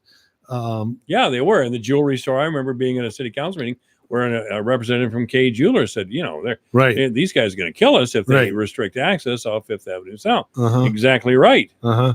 So anyway, retail is changing. I'm sure you're no different than me. If I'm looking at one of the electronics or something, I'm probably not going to go down the street. I'm going to order offline because it's so convenient. And I'm as guilty as anybody. But underwear, cars, food, restaurants, I still Furniture. I mean, how do people buy shoes online? I just don't. I don't get that either. I go right out here to Browns. I go. I do the same thing. Yeah. I try to support, but it's music. You don't buy albums anymore or CDs, right? That industry's gone away. No, And look at satellite DVDs, radio. Satellite radio, right? Yeah. What's the future of radio? The future. I'll tell you, the future of radio is we have to understand that all politics is local. I talk a lot about President Trump and what's happening, and I try to get people from our area to comment on national and state affairs. Sometimes I fail because it got to be all about me, but the KVFD has always stood for the voice of Fort Dodge. And when I took this job originally, we talked about, we've got to engage people locally in national and state politics and get the phones working. Well, that never happened, and maybe it's because it became all about me, and people didn't want to argue with me. And I forgot the keystone of talk radio. If somebody calls in, you agree with them. You don't Right. argue with them, and I started to argue with them. Right. So it killed that. But you're absolutely right. We have websites and podcasts and SoundCloud posts. And you and I right now are on YouTube. People can see us worldwide. Yeah. Just go to 1400 KVFD. So to answer your question, we have to remain local and certainly regional. And we have to, we can't go back to the Max Landis days where he had cooking shows on the air, but that was great for the time, Right. My mother always took that recipe. Oh God. And we used to have those cooking shows out to, what was that place? What was that called? Well, Max would go out and sell it. It was $20,000 a month advertising. It was at Iowa Central. It was wasn't Iowa Central, and Right. people would put on cooking shows. The cooking show, yeah. And the auditorium would fill up with women. Well, maybe not the balcony, but women would come from all over the area. Mm-hmm. And My mother would go there. oh yeah, Oh yeah, and it was a big event. That was at the time, it was at a completely different time. Speaking of that, I'm not on Facebook. Mhm. I don't sleep well enough the way it is, so I'm not on Facebook. But I understand there's been a lot of controversy about the 150th sculpture that's going to go up across from City Hall. Always. And I don't know if you've been talking about on air, but a little bit. It is an amenity that is necessary. I'm not an artsy fartsy guy, but the older I get, the more you appreciate these kind of things. Especially, I always have considered Fort Dodge is a small town, but it looks like a big town. Mm-hmm. And I think that's a real strength. I think, people that would come to the downtown think you're in a bigger town. I think you could sell the community on that we are a big town, but in a small community. And sculptures like this add to that big city, metropolitan, even though we're not that, but we want to be that, but we want to be a small town with a big city feel. And the thing about it, what's controversial is I don't think people understand that it's being paid for by the Deerdorf. Thank God. And we are so fortunate to have the Smeltzer Foundation and the Deerdorf Foundation to support some of these cultural amenities that towns our size do not have. And it's a $77,000 project, and they've stepped up and they're paying for it. Is it what the sculpture? I'm not an artsy fartsy guy. Have you seen it, Mike? I have seen a drawing of it. Yes. And the first question is, what is it? Well, name a sculpture that you question everything you see. So, well, down by here I am, South Junior High, I forgot. Right. But we have that sculpture of parade. Kids walking to school. Right. It's the parade. It's the parade. And my real conversation on air around the sculpture has been, boy, go down and look at that elevator, that grain elevator down by Amigos. Right. What sort of, it's a huge improvement. I have friends from out of town, first thing they say, let's go see that grain elevator. Yeah. They saw it on Facebook or wherever. Yeah. I mean, people in Des Moines have seen it. And I mean, in the Des Moines Register, it's been used as an example of fine artwork that has improved the appearance of the town and drawn interest to the town. And frankly, when we started talking about doing that artwork at the grain elevator, I thought, yeah, right. What a great job he did. I was the same way, Mike. Yeah. I didn't want to see city taxes go into that. But again, it's something that in the end, people are driving up there all the time and looking at it and amazed by it. And in the end, he was the right person to do it because he had a maintenance plan on how to maintain that. What that is, I have no idea, but how he did it was fascinating too, to watch the guy. And the end product was wonderful. As far as the controversy that's always on social media, I'll never forget it. Several years ago, the county put that river logo on the county building on the law enforcement center. Mm-hmm. And I was at a council meeting. We were still in the old council at the time. And a nice lady came up, probably in her late 30s, a very nice lady. And she came up and she said, I just don't understand why the city had to pay $1 million for that river logo. And, no one jumped on her. She'd obviously been filled full of crap by somebody who was just trying to start some trouble. And the mayor, I don't think, was it Bemrick? It probably was Bemrick. Explained to her, well, first of all, it's the county and they spent $80,000, and it was, if they wouldn't have done it, then we just had a white granite building, Mm-hmm. looked like something in Russia or Moscow or something. Mm-hmm. But with that nice logo, that river logo, it improved not only the building, but the town.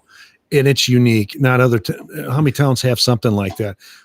We just got to add value, make our town more unique, and set ourselves apart from other communities. Now, you're right about the mall, but again, we're not alone. Other towns our size are struggling just like that.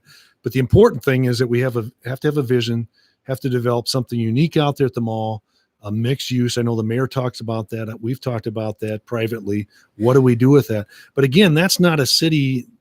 Yeah, it affects the city, but there's not much the city council can do, except work with the developer, work with the mall ownership, and see what incentives we can provide. But there's not a whole lot we can do except for that's right. The council, the city government or county government is not in the retail business. I coming out here, a shout out to Aldi's.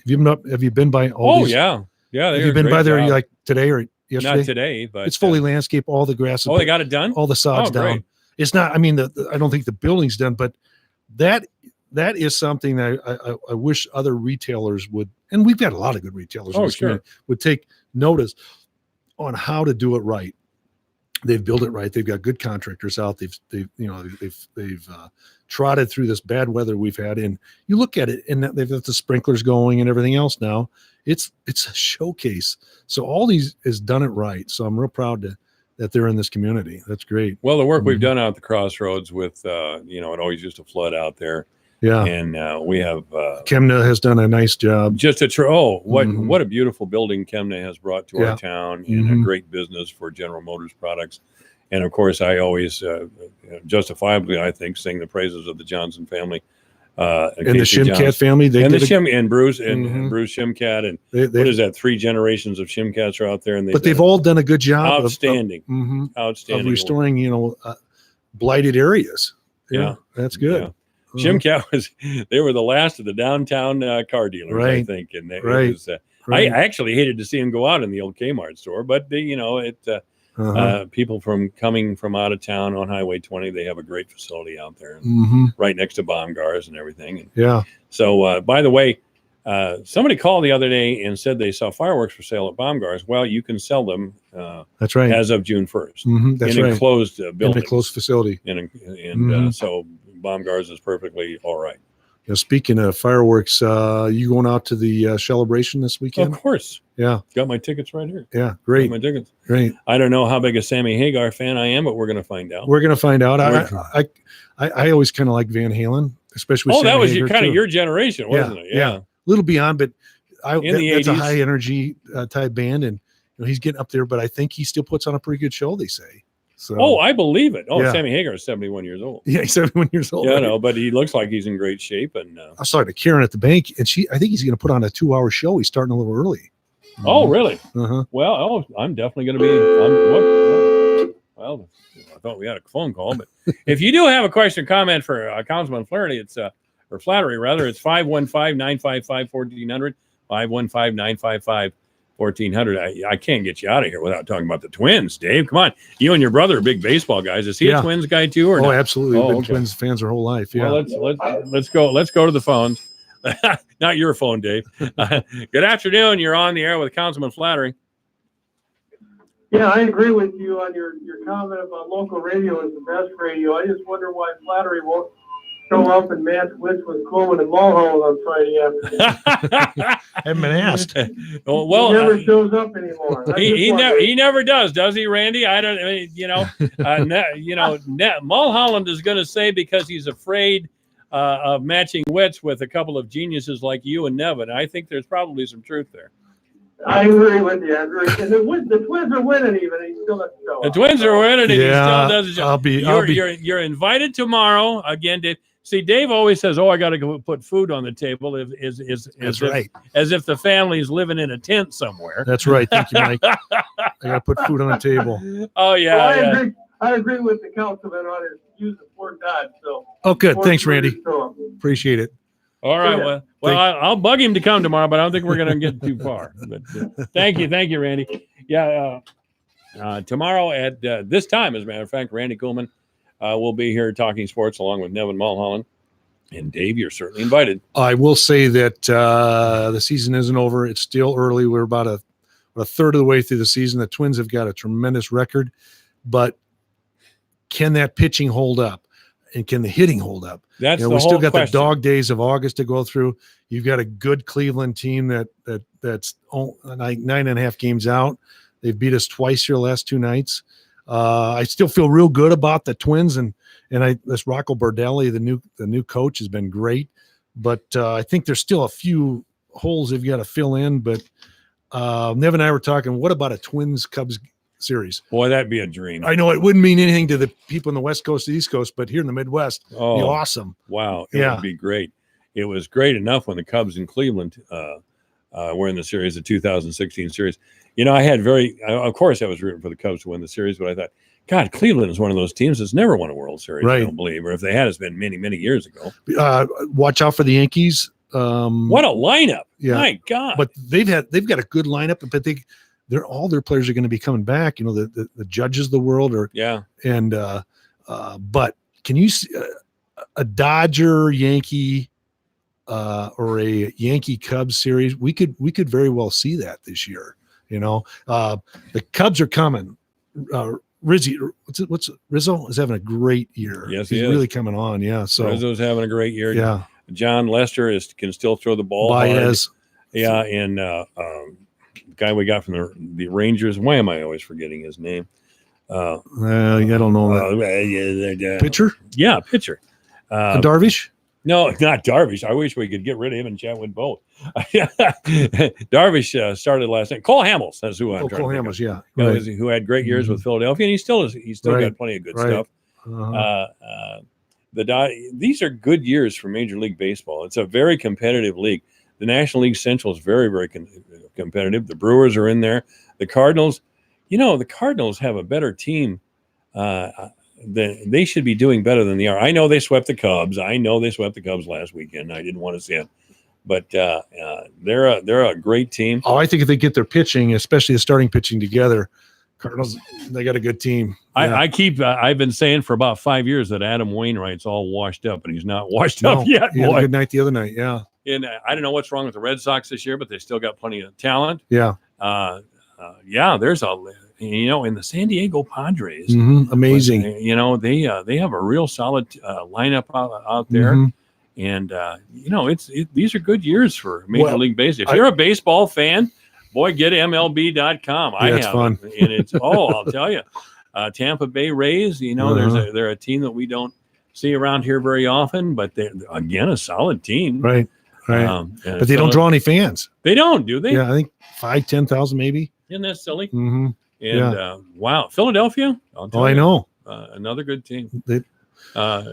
Anyway, Dave Flattery, City Councilman Flattery, has been our guest. Is there anything else we need to talk? I can talk with you baseball all day long. Just the celebration this weekend. It's good for the community. Shout out to Jim and his committee. They do a good job. They really do. Jim Reed and his committee and his volunteers, they do a fantastic job. Yeah, they really do. And I had Chief Porter on here Tuesday talking about, assisting with traffic. And, that's something that our town does really well. I don't know if it sounds like North 15th Street will be open. We've been putting the trails in. So the orange cones will be gone, but I think there will be a patch of rock there somewhere on North 15th Street that will be completed later. But just to accommodate traffic, they're opening up. It'll be a 4-lane traffic on North 15th to open up. So, before you get out of here, I do want to say, and I don't want to beat this horse to death, but Memorial Day has always been a solemn day of remembrance for me. Right. And my wife's buried out at Fort Dodge Memorial Cemetery. And that was just sickening last week, with the condition of that cemetery. But I will say to people who always want to throw dirty Dodge at us that despite a failure of the caretaker of the cemetery, which is inexcusable as far as I'm concerned, we had people out there volunteering to go out there and take care of that cemetery and mow the lawn, and they're still out there. And I think that says a lot about the people of Fort Dodge. That's the Fort Dodge that I know about. When I first moved to town and had a little trouble, people, they just jumped right in there. And a lot of credit goes out to City Manager David Furick and the mayor and staff. Did a great job. And it's under receivership now. I think the city will end up probably controlling that or managing that, whether it be contracted out privately or by the city itself. So that hopefully won't happen again. So I didn't know we had Oakland Cemetery under. We have Oakland Cemetery. Yes, we budget for that every year, but that'll be different than Oakland's different than Memorial. Oakland's more of a challenge. That's on a hill. Yeah. It's a real challenge, and you've got a lot more big monuments there, and so as opposed to Memorial. All right. Okay. Well, you learn something every day. All right. Dave, thanks for coming. Yep. Good seeing you. All right. Councilman Dave Flattery has been our guest. This is AM 1400 KVFD. Michael Devine at AM 1400 KVFD. Listen to this. Making radio great again. Hi, I'm Tommy. I'm a farmer, a wife, a mom, a leader in my community, and I live with HIV. My life is just like yours. I get up every day hoping for the best day possible out in field. I feed my soul with hard work and am dedicated to making the most out of every day. I wasn't always so optimistic, but once I found out that I'm just one of over 3,000 Iowans living with HIV, I knew I wasn't alone. I reached out to the Iowa Department of Public Health and found out I qualified for medication and medical care, financial help, transportation, housing, and counseling through Ryan White funding. That was a huge relief to me and my family. I've taken control of my diagnosis and take care of myself so I can live my best life. I'm living with HIV, not dying from it. Why wait? Reach out for testing and care services at stophiviowa.org. Your news, your town, your station. KVFD News when it breaks. Good afternoon. Here's a look at local news. For the newsroom, I'm Bob Fisher reporting. The city of Fort Dodge has been selected by the U.S. Environmental Protection Agency to receive $500,000 in EPA brownfields funding to clean up the Wakanza Annex at 908 First Avenue South. That site is contaminated with inorganic contaminants, and the grant funds will be used to support community outreach initiatives. Construction of the four-story annex was completed in 1917 as an expansion of the original Wakanza Hotel that was built in 1910. Another 3 stories were added to the complex in 1919, which increased the size of the annex to over 134,000 square feet. The building is being demolished as city officials plan to construct a parking ramp that will connect Warden Plaza to the planned Cultural and Recreation Center. Before it can be demolished, the city has to remove the asbestos in the building. The city of Fort Dodge will provide $100,000 in matching funds for the grant. The Iowa Division of Criminal Investigation continues to look into the incident where a man was shot during an altercation on Tuesday at a home in Goldfield in Wright County and later turned up walking along a gravel road in the rural part of the county. The DCI says the Eagle Grove Police Department was called at about 5 o'clock Tuesday afternoon to 722 North Pine Street after neighbors reported hearing gunshots coming from the home. The DCI says 38-year-old Rich Crawford was shot in the chest by a male who is not being identified at this time. Crawford was later found walking on a gravel road in rural Goldfield. Authorities transported him to the Iowa Specialty Hospital in Clarion, where he was treated and released. No charges have been filed, but the DCI says the crime remains under investigation.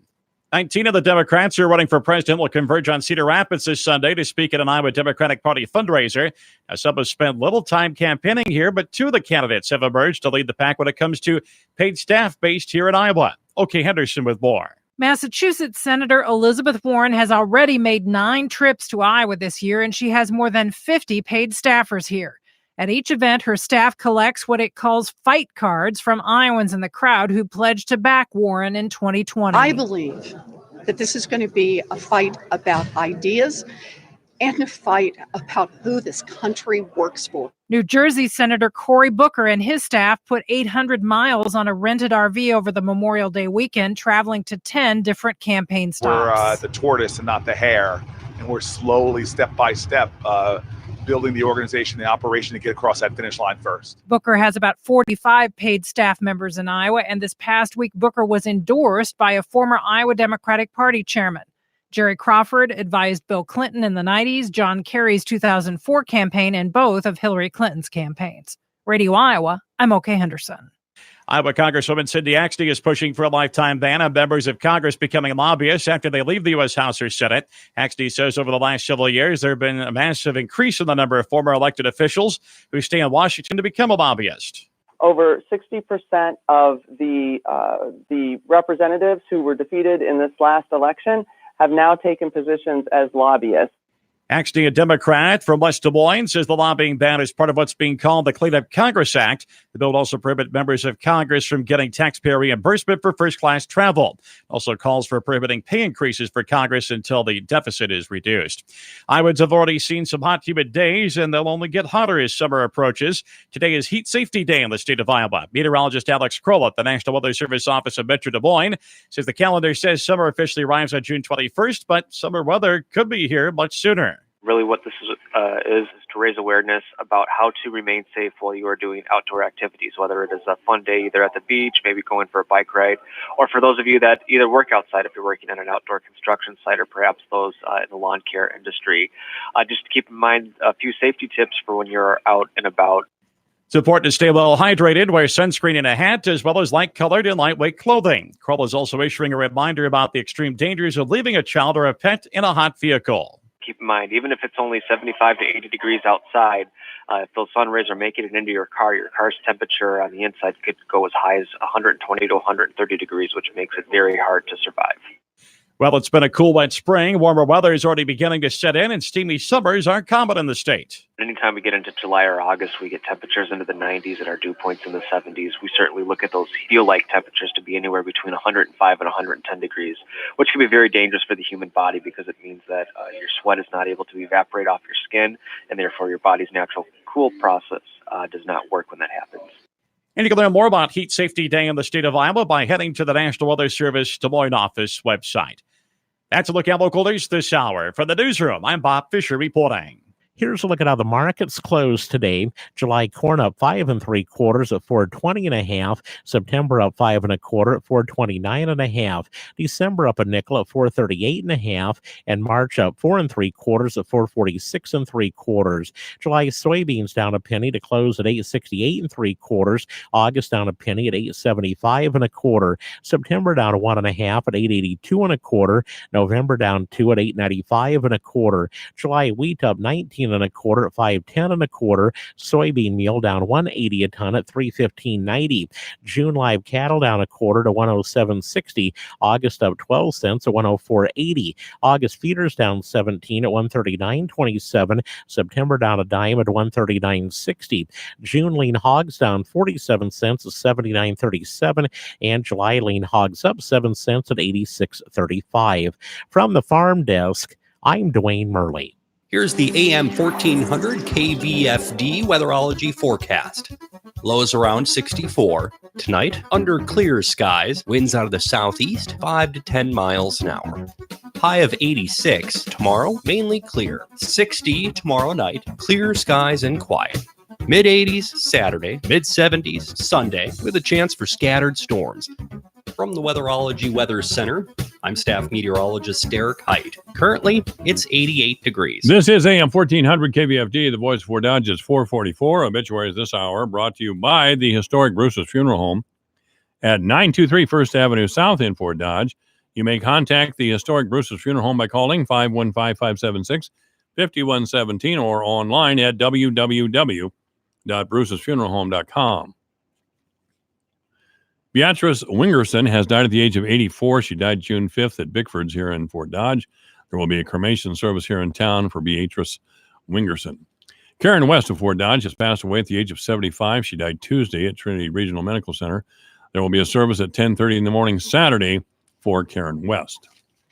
Obituaries this hour brought to you by the historic Bruce's Funeral Home at 923 First Avenue South, Fort Dodge. You may contact the historic Bruce's Funeral Home by calling 515-576-5117 or online at www.brucesfuneralhome.com. 445, 88 degrees at AM 1400 KVFD.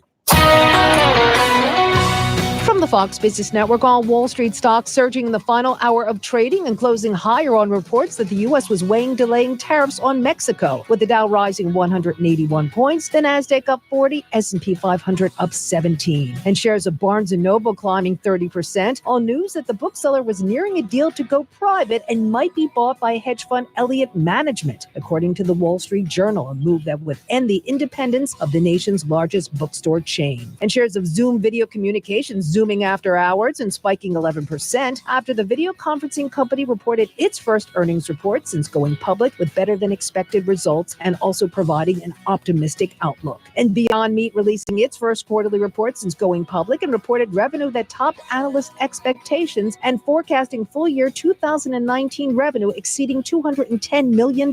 With the Fox Business Report, I'm Hillary Barsky.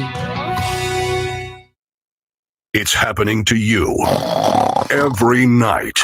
One snores and the other can't sleep.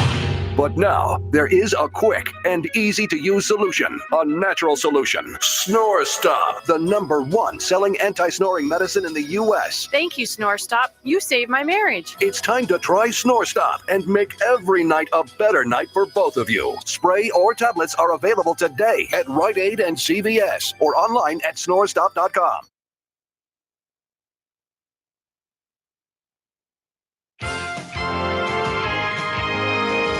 Minimizing nitrogen loss during an historically wet spring. Hello, everyone. I'm Mark Dorenkamp with Managing for Profit on Brownfield. Unrelenting rains have slowed planting to levels never before recorded, and one of the many dilemmas is what to do about fertilizer. A nutrient management specialist with the University of Minnesota is concerned about nitrogen leaching, but says a cool fall and spring might be mitigating some losses. More after this.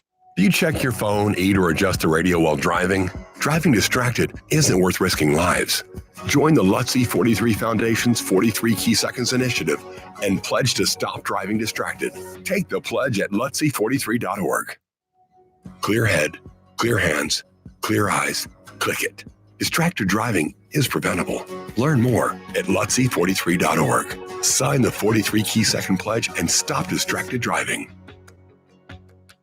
GTG, BRB, OMW, be there in a few. You may think that these kinds of texts are fine because of their length, and you can easily send them at a stoplight. But no, answering one text can take your attention away from the road for 5 seconds. And traveling at 55 miles an hour, that's enough time to travel the length of a football field. Make good decisions, don't text and drive. Visit StopTextStopWrecks.org, a message brought to you by the National Highway Traffic Safety Administration, Project Yellow Light, Noise, and the Ad Council. University of Minnesota nutrient management specialist Fabian Fernandez says with planting delays causing so much frustration, it's difficult to find many positives when talking about the weather. The good thing for this year in terms of nitrogen is the fact that it has also been cool. We are most concerned about nitrogen loss when the nitrogen that we apply or the nitrogen that is produced through mineralization becomes nitrate, and that's through a process that is a biological process, so temperature is key. And so the cooler conditions have allowed us to probably keep a lot of that nitrogen in the ammonium form that is not easily lost to the environment. And so that's the silver lining to all of these. But the challenge, of course, is that we are warming up now, and because of delayed planting, the crops are not ready to take up a lot of nitrogen. And so as we start looking forward now to June, the question is, okay, what are the conditions going to be during this month of June? If we have good conditions for growth and for mineralization, and it will be okay. The problem is if now we continue to stay wet, where nitrogen will start to nitrify, and then we will have a potential for nitrogen at that point. In a year like this, he tells Brownfield farmers who weren't able to apply nitrogen last fall or this spring are probably better off. Because it does help us have more protection for nitrogen. Basically, the longer the window from the time of application to the time the plant needs or uses nitrogen, the more that we have for nitrogen loss. And so the fact that we didn't really apply much nitrogen early on is a good thing, because with the really wet conditions we had this year, stand to lose a bit. And so, but yes, farmers will have to become creative this spring in terms of applying nitrogen. And now that basically the planting that has happened is what will happen. I don't think we'll be seeing a lot more planting later into this month, just because the winter is pretty much close, and but starting to look at ways to apply nitrogen for that crop that got planted. That's Fabian Fernandez with the University of Minnesota. With Managing for Profit, I'm Mark Dorenkamp on Brownfield. Hi, this is Heather Reck with Neighborhood Realty. Are you thinking about selling your home but not sure who to list with? Well, being from Dayton, I am centrally located between several larger markets and have a vast knowledge of the small surrounding towns and acreages as well. I'm a full-time agent and mom of 3, making me a pro at schedules and time management. But that's not what is most important. At Neighborhood Realty, we'll list it, we'll sell it, and you'll move on. Find our information online at neighborhood-realty.net and make sure to check us out on Facebook. Connect to this radio station from all across the country. Take us to the gym, shopping. How about a road trip? Listen to us now on the free iHeartRadio app. You'll never miss a moment with your favorite radio station. Download the free iHeartRadio app and search for the station so we can go wherever you want us to. Divine Intervention is online at yourportdodge.com, on Twitter at jmike1400.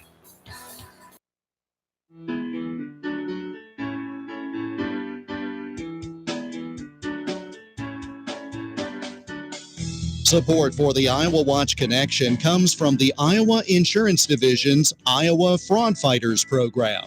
This statewide initiative educates Iowans on how to double-check before they invest and shield their savings from scammers. Thousands of Iowans have attended fraud fighter forums across the state to learn about new scams circulating in their area and how to stay a step ahead of fraudsters. Learn how to fight fraud and why it is important to report scams at iowafraudfighters.gov.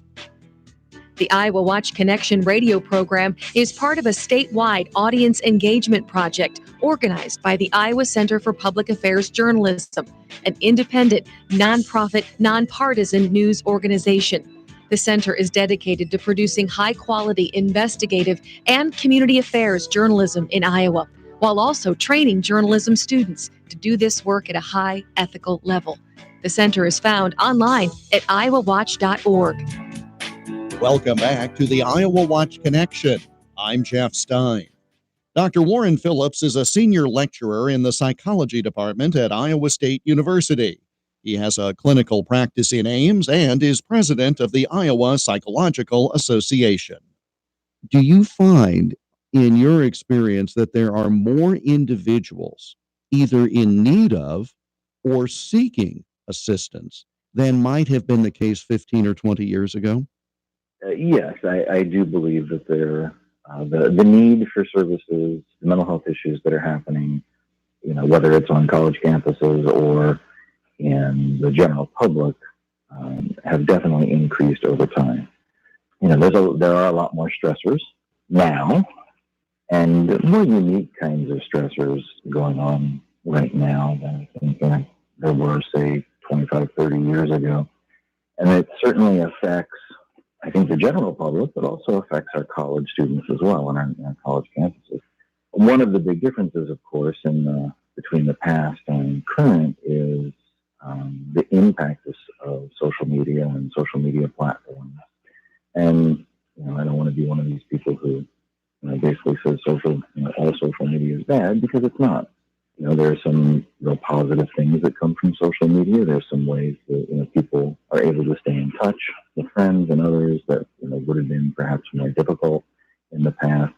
However, when we look at a variety of issues around social media itself, one of the things that we see is that there's actually a lot of disconnection that occurs because of it. For example, we know that one of the things that happens, and I see this in adolescents and young adults all the time, is very often when people post things on social media, the things they're posting are very positive. Positive connections. They're posting when they're together with friends and when they're celebrating and doing various things, which lends itself to kind of a biased view. If you look at social media, if I'm somebody who is feeling alone and isolated and I look on the social media, I may not find a lot of quick and easy support for that in the things that people are posting, because what I'm seeing sort of this skewed reality. That's just one example. And of course, social media also, just like texting and emails, this is all the nonverbals. We don't see facial expressions. We don't hear intonation. We don't hear inflection. We don't see gestures, which are a huge part of communication. And all of that is removed from, a lot of the written communication we see through texting or even on social media. There's other issues as well, but those are, some of the stressors.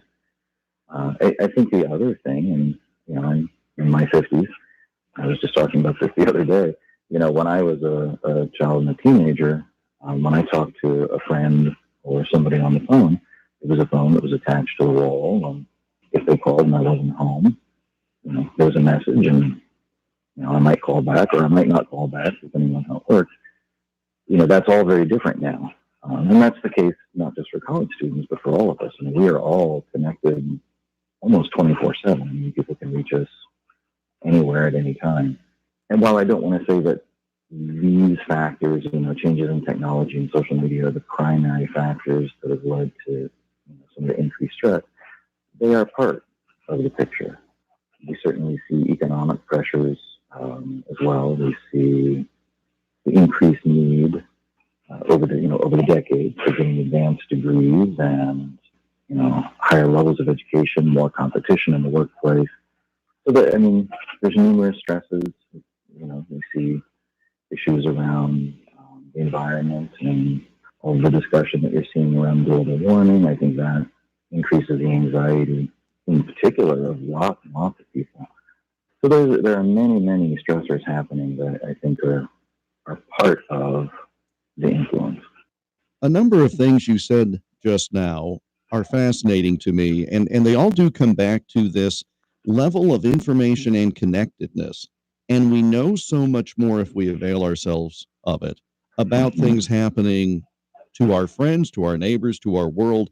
It does appear overwhelming just from a volume standpoint. And to your other point about if you go to Facebook, people are always talking about wonderful, happy things. It's sort of like I've termed it the stereotypical Christmas letter 12 months a year, where it's always positive. When you get someone's Christmas letter, they rarely tell you about the failures of little Johnny or little Susie.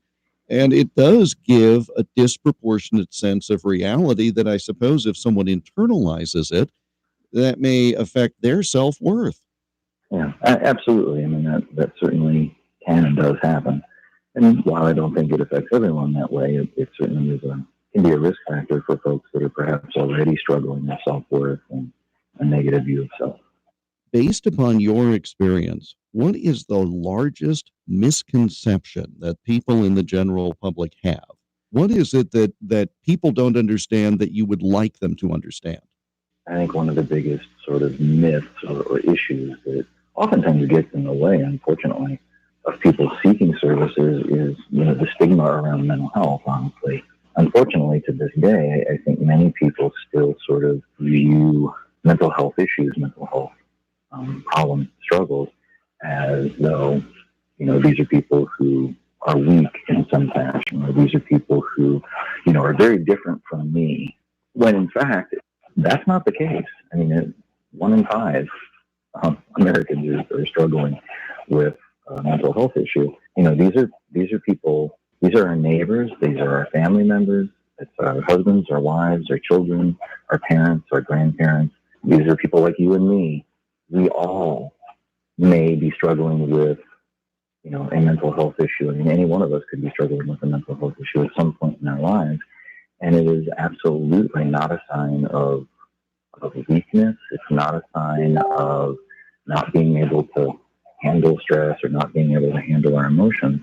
And in fact, one of the things that I consistently tell people is that developing self-awareness and self-management and self-direction kinds of skills and focusing on, facing and working through. If you're a gearhead or not, you'll enjoy the Under the Hood Car Show every Saturday afternoon from 2 till 4 on the voice of Fort Dodge, AM 1400, KVFD. A tragic accident. I'm Lisa Lacera, Fox News. That's what New York Governor Andrew Cuomo was saying after a military vehicle flipped at West Point Military Academy, killing one cadet and injuring nearly 24 others. Fox's Gernal Scott has more live. Lisa, the investigation continues into the summer training exercise accident on the West Point grounds. Of the 22 hurt, 20 were Academy senior cadets. The training is required for those upperclassmen and is performed in rough terrain to simulate combat. 2 soldiers driving the vehicle were also hurt. Colonel Brett Venable of the Army Community Hospital characterized the injuries as facial abrasion to a broken arm, but as the general mentioned, they were all non-life-threatening injuries. The family of the deceased cadet will be notified in person. That cadet's identity is expected to be released tomorrow, Lisa. Gernal President Trump and the first family now back in Ireland after ceremonies this morning in Normandy, France, commemorating the 75th anniversary of D-Day. The president had a one-on-one with French President Emmanuel Macron after the ceremony. New rules in place to help end robocalls. Fox's Jared Halpern live in Washington. The Federal Communications Commission has approved a new rule that gives phone companies the power to block robocalls before your phone even rings. Some providers currently offer call blocking technology, but customers must opt in. This rule from the FCC allows service providers like AT&T and Verizon to offer that call blocking service as a default. Last month, the Senate passed legislation that would allow the FCC to fine robocall offenders. Lisa. Jared, California Governor Gavin Newsom thanking President Trump for signing off on the disaster relief bill, issuing a statement reading in part, "This legislation will bring our state critical disaster funding to help Californians rebuild and recover." This is Fox News.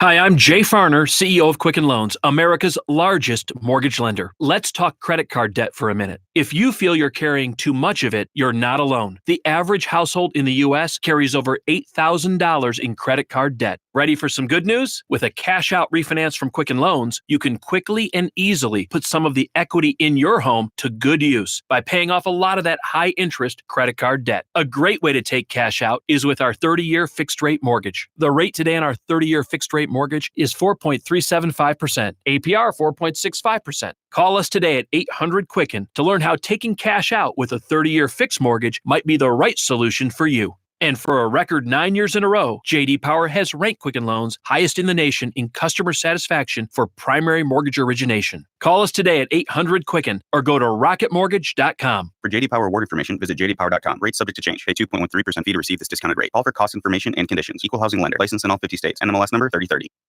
Hawks and your news, your town, your station. KVFD News when it breaks. Good afternoon. Here's a look at local news. For the newsroom, I'm Bob Fisher reporting. The city of Fort Dodge has been selected by the U.S. Environmental Protection Agency to receive $500,000 in EPA brownfields funding to help clean up the Wakanza Annex at 908 First Avenue South. That site is contaminated with inorganic contaminants, and the grant funds will be used to support community outreach initiatives. Construction of the four-story annex was completed in 1917 as an expansion of the original Wakanza Hotel that was built in 1910. Another 3 stories were added to the complex in 1919, which increased the size of the annex to over 134,000 square feet. The building is being demolished as city officials plan to construct a parking ramp that will connect Warden Plaza to the planned Cultural and Recreation Center. Before it can be demolished, the city has to remove the asbestos in the building. The city of Fort Dodge will provide $100,000 in matching funds for the grant. The Iowa Division of Criminal Investigation continues to look into the incident where a man was shot during an altercation on Tuesday at a home in Goldfield in Wright County and later turned up walking along a gravel road in the rural part of the county. The DCI says the Eagle Grove Police Department was called at about 5 o'clock Tuesday afternoon to 722 North Pine Street after neighbors reported hearing gunshots coming from the home. The DCI says 38-year-old Rich Crawford was shot in the chest by a male who is not being identified at this time. Crawford was later found walking on a gravel road in rural Goldfield. Authorities transported him to the Iowa Specialty Hospital in Clarion, where he was treated and released. No charges have been filed, but the DCI says the crime remains under investigation. 19 of the Democrats who are running for president will converge on Cedar Rapids this Sunday to speak at an Iowa Democratic Party fundraiser. Now, some have spent little time campaigning here, but 2 of the candidates have emerged to lead the pack when it comes to paid staff based here in Iowa. OK Henderson with more. Massachusetts Senator Elizabeth Warren has already made 9 trips to Iowa this year, and she has more than 50 paid staffers here.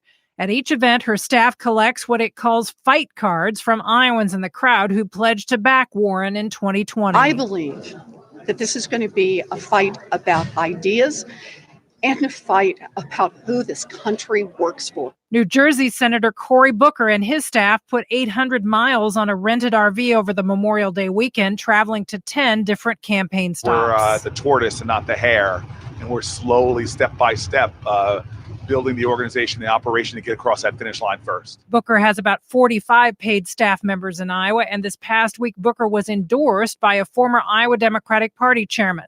Jerry Crawford advised Bill Clinton in the 90s, John Kerry's 2004 campaign, and both of Hillary Clinton's campaigns. Radio Iowa, I'm OK Henderson.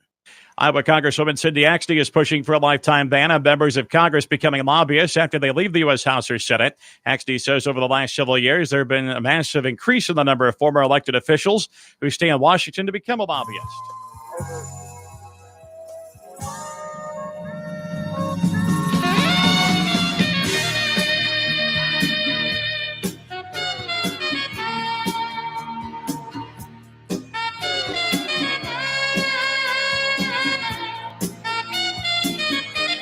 Live from the headquarters of Ramsey Solutions, broadcasting from the Dollar Car Rental Studios. It's the Dave Ramsey Show, where debt is dumb, cash is king, and the paid-off home mortgage has taken the place of the BMW as the status symbol of choice. We invite your calls about your life and your money. It's a free call at 888-825-5225. That's 888-825-5225. Jeanette is with us in Asheville, North Carolina. Hi, Jeanette. How are you? I'm great. How are you? Better than I deserve. What's up? My question is, my husband and I are we think we're ready to sell our home and move closer into our neighboring county for better internet service and access to schools and closer to our church. We bought our home about 4 years ago. And my husband recently just took a sales job where he needs everyday access to the internet. And it's just, we have very poor service where we are, no access to cell phones. And so we've been working the baby steps for about 2.5 years, and it's paid off about $75,000. And I'm still just left with my student loan to pay off, plus our mortgage. So what's the balance on your student loan? About $55,000. Okay. And how much is your home worth? Last appraisal was about $215,000. And what do you owe? $165,000. Okay. So you'll get a little out of it, not a ton. Yeah. Okay.